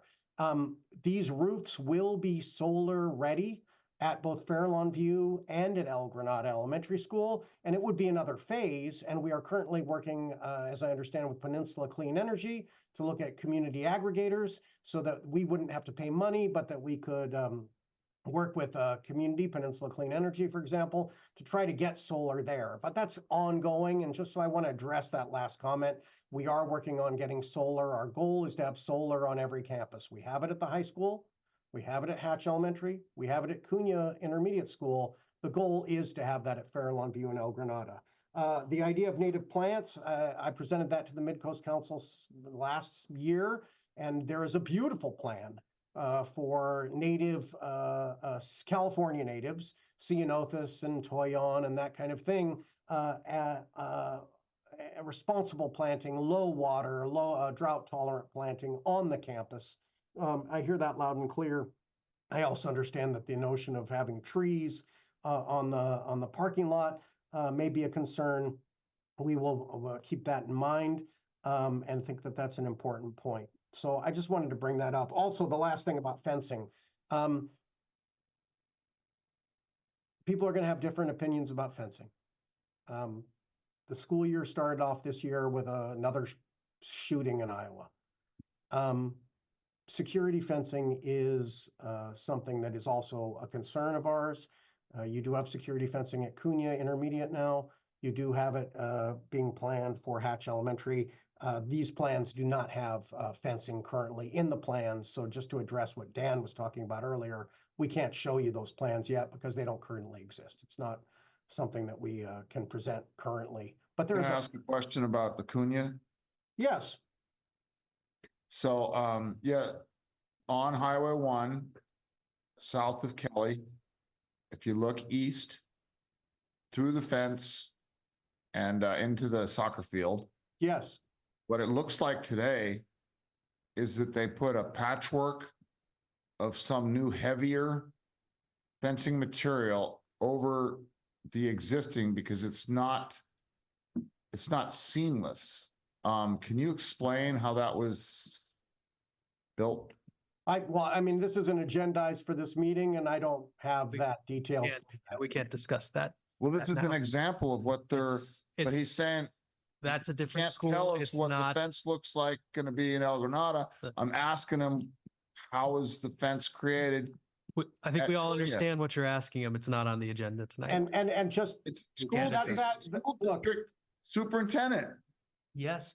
And it's Dan, not a topic that we agreed to discuss We're tonight. talking about schools. No, we're talking about El Granada School. No, We're not talking about Cunha. No, you can't. You can't say that you can't talk about. Yes. I will tell you, Dan, that I will be happy when the time comes to talk about fencing at El Granada. We'll be happy to come back to Midcoast Council. Well, when will be that time? I don't know. I'm not discuss that as a possible future I've been agenda trying to topic. find this information out for months. Can you Call him let up. him answer? Yes, then give him a call. If I may, Gus, just to clarify, today we came to talk about the plans of the current phases. And that includes the new building, the modernization of the other buildings, and the parking lot. Now you're extending to a question about an answer that I can't make up for you. That would be irresponsible for me. Okay, so you're not going to answer it. That's fine. Let's move No, on. Dan, it's because I cannot answer it because I don't have the data to provide the information to you. Okay, great. Thank you, Sean. Kimberly, do you have a comment? Just when you come back to us with more information, I'd be really curious, and I don't know how I feel about fencing, but I'd be really curious to hear statistics about how fencing has prevented issues or, not prevented issues at specific schools. I imagine that data is out there in terms of schools that have had these sorts of events. And I'd be curious to know, did those schools have fences and did it prevent this sort of thing? Or do they make a difference or do they not make a difference? There must be some data out there about that. So it'd be useful if you could find that to bring that back and share it.